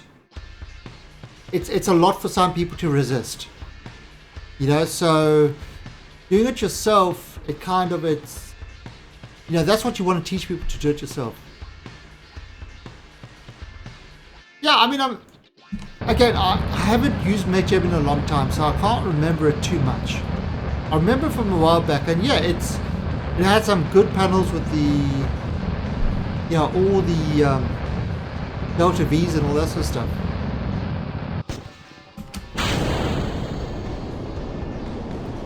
Sneak distractions, all the distractions. Yes, I know.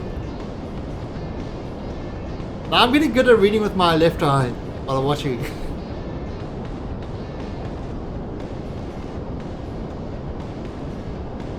Yeah, but I think at the end of the day, it comes down to what you feel more comfortable using. And, you know, I've got no problem with people using MechJeb and making life easier for themselves, you know, with launches and stuff like that. Okay. Perfect. Alright, so we are going to...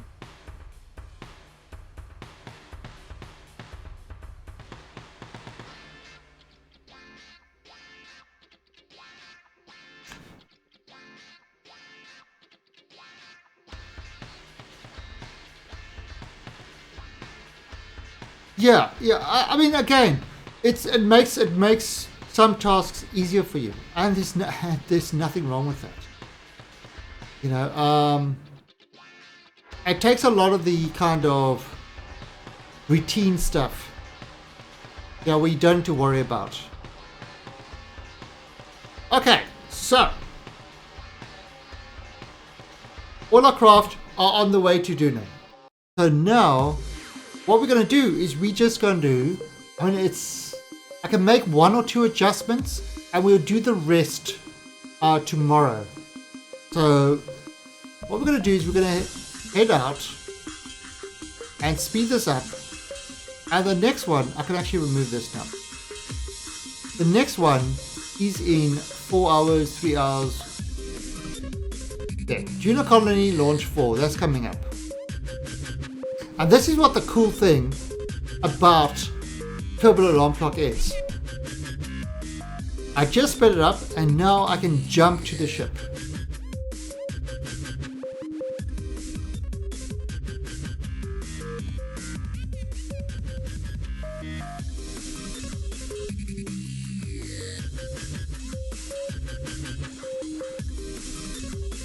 Oh yeah, I mean, trading maneuvers, I've never had an issue with that, to be honest. Alright, so we can remove this alarm. Right, so now what we're doing is we're going to make adjustments to this craft to get him. I mean, let's just move this node a bit further out. To get him in a good proximity of that. Now, this is where precise maneuver comes really in handy. Okay, so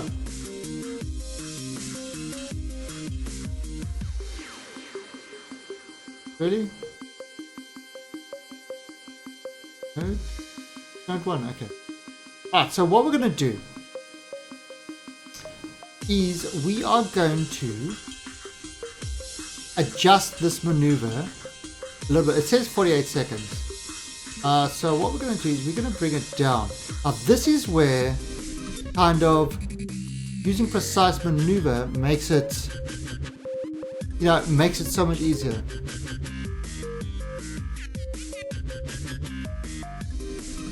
Oh yeah, I mean, again, you know, it's a single player game. You need to play it the way you want to play it. There's really no other way about it. So you see what I'm doing is I'm adjusting it way out here. And getting it really close.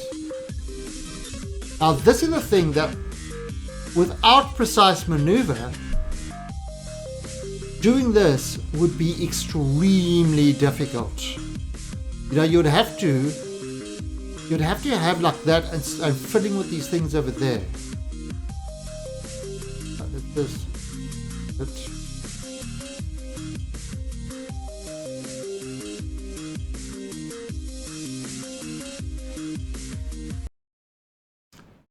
Oh, anyone make? Oh, yeah. Check out Rover Dude stuff. Rover Dude has got some. I'm using the Rover Dude life support. It is absolutely awesome. It's kind of it's got a lot of settings. You can have death if you want to and stuff like that, but it integrates really well with all these other mods. I mean, I use a lot of Rover Dude's mods. I actually even got a command called Robodude. Now he's got a variety of different things. What we're going to do over here is now let's book and so you got 102. So what I've done is I've gone and oh.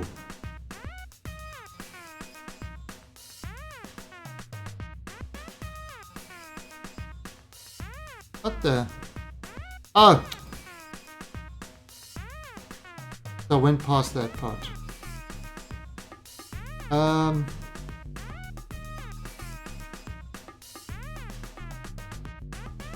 there we go. Okay, so what I've done is I've gone and made the adjustment from all the way out there to down here. And so it's going to come within 102 kilometers. And all it's going to take is a 28 meters per second burn. You want something more realistic? I mean, you can have your Kerbals die and stuff like that. But it's got things like, hey Aquag, how you doing? So we're going to just do a small little burn.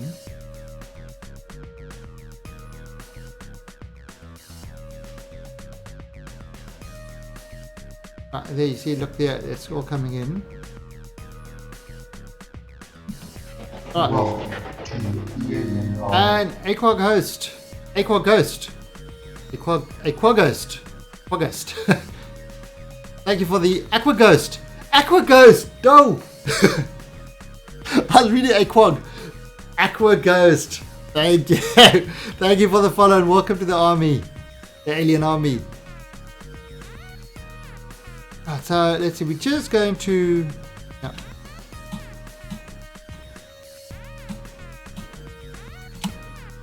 whoa.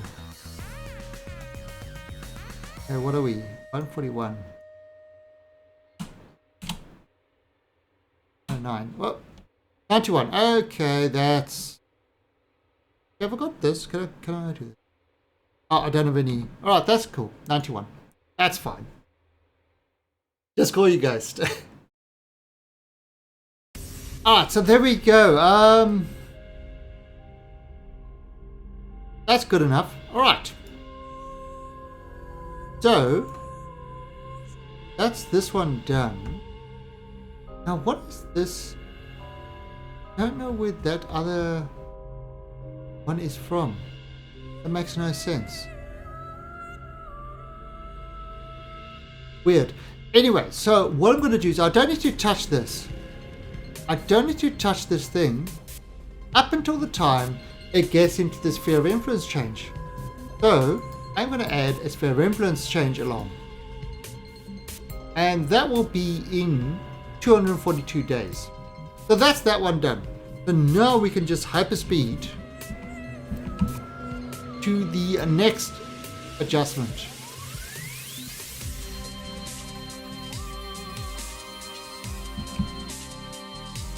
Which will be the Sassy Rover.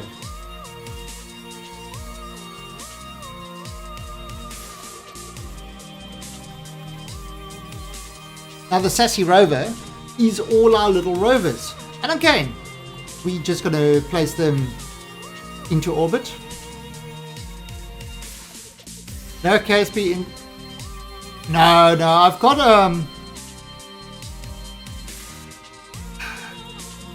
yeah, I haven't got anything that changes the Kerbal system at all. You know, it's all pretty. I've got some the Robodude mods that adds parts and stuff. Now, what's this thing? I don't know where that one comes from. I seem to have a maneuver that's stuck for some reason. Very weird. Alright, so anyway, we're going to focus on this. Yeah, if you type in !KSP, you can see kind of my complete mod list.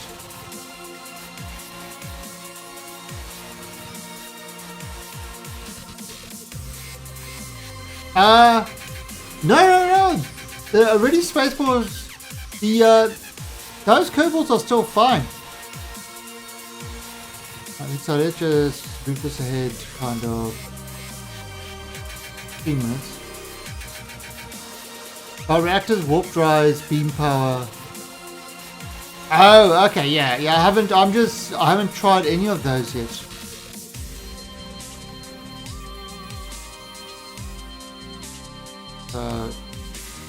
And bring this down.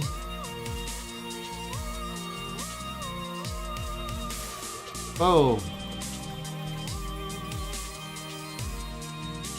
Hey, Azalas, hey, Dashi.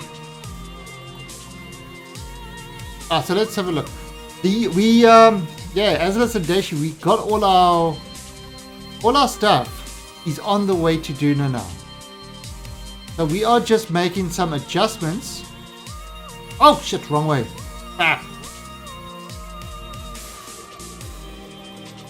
Come back here. Oh. We are just making some adjustments to kind of put them in a good orbit.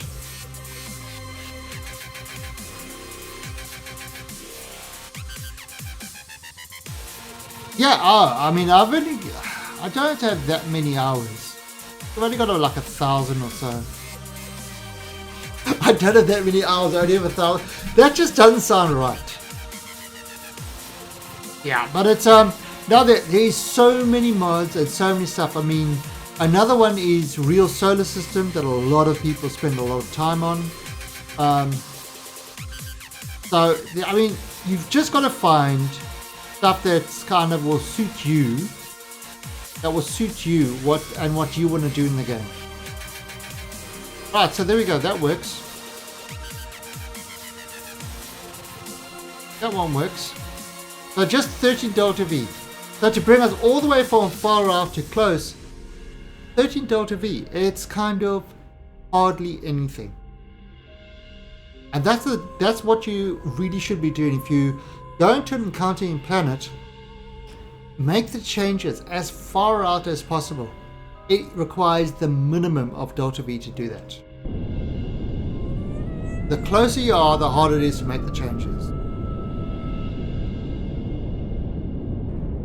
I know this game has the mods. Okay, if this game didn't have mods, it would be very, very different. The mods totally add tons of hours to this game. Okay, I haven't got. So, let's try this.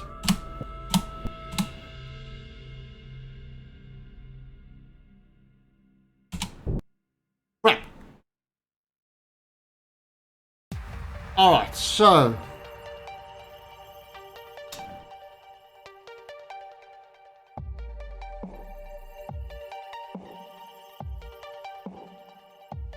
Let's see, maybe I can just make a quick little adjustment. My engines are too strong.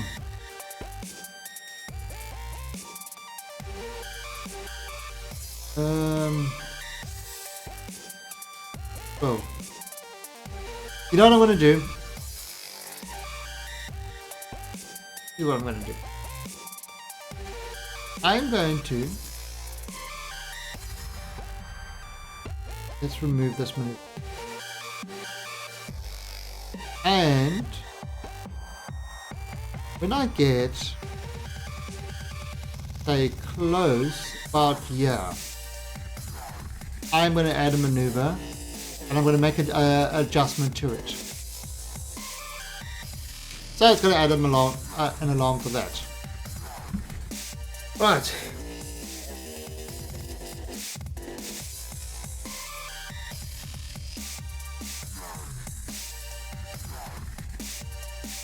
Oh yeah, no. Yeah, I remember playing it at the 0 point. When did I start playing? 0 point. Was it 08?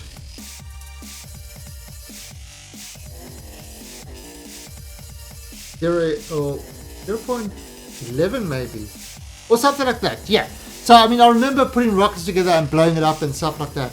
But no, but that's kind of the learning game. But once you've done that, mods just, in my mind, add so much more to the game. I mean, the game is good without mods. 0.83, no. I'm talking way back in 0.12 or something like that. It was like way back. Before the beta, when it was still in alpha. So that's when I got it quite a while back. For like a really low cost. It's definitely been one of the games that have got the best value for money, that's for sure. Alright, so we're going to have to do this change. Alright, so that's going to happen like, there you go, in 168 days.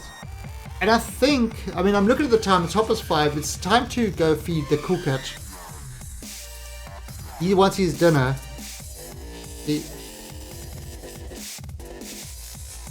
Yeah, that's right. No maneuver nose, nothing like that. It was literally, you threw things together in a rocket. I was struggling to get a rocket to even fly properly. It was really difficult.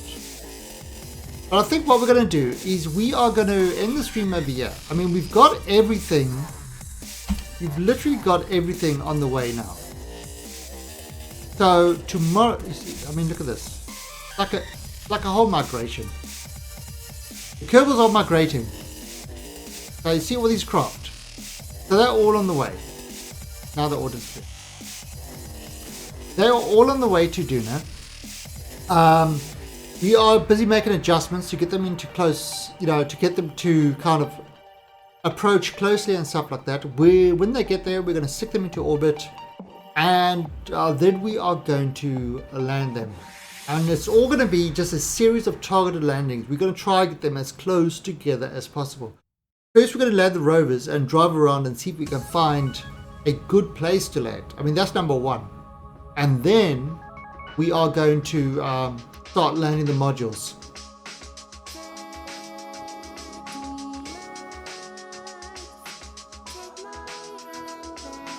Yeah, I remember that way. I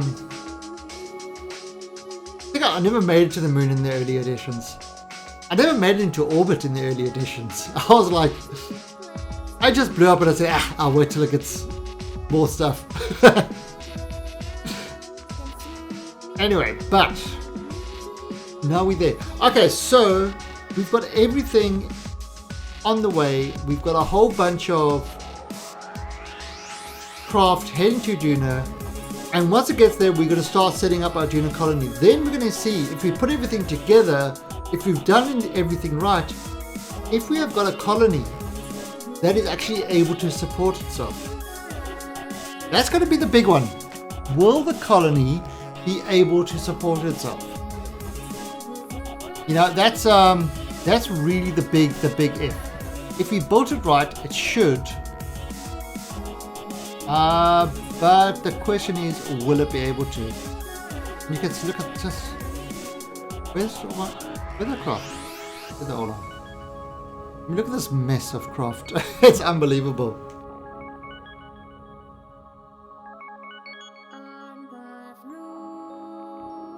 Yeah, those days of KSP were kind of really interesting. Oh, so I do like nowadays with all the mods and stuff like that and everything just working a lot better. So that's it.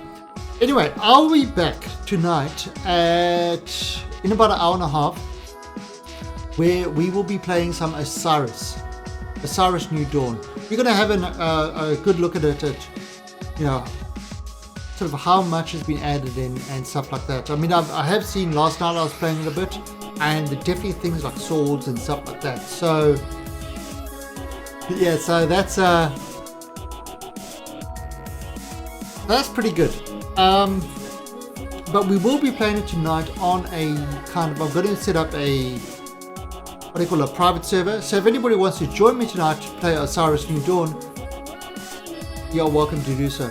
I will be back tomorrow at 6 a.m. UTC for some more Kerbal to continue this. And then on Fridays, I do a tutorial series, which our last two tutorials, we have gone on to installing mods, getting mods working, getting into orbit. Last week, we got, doing the flybys of the moon, and not sure what else we did. Oh, and we did some missions, how to achieve certain missions and that. And this week we will be landing on the moon and doing a rendezvous with a astronaut in space to rescue them. So we're going to be doing rendezvous maneuvers and landing on the moon.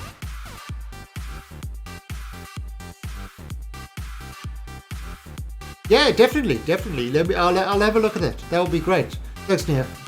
Alright, so that's the stream for today. That's the KSP stream for today. I'll see you tomorrow at 6 a.m. UTC if you want to watch more KSP. Or I'll see you in an hour and a half for some Osiris New Dawn. So till later, see ya.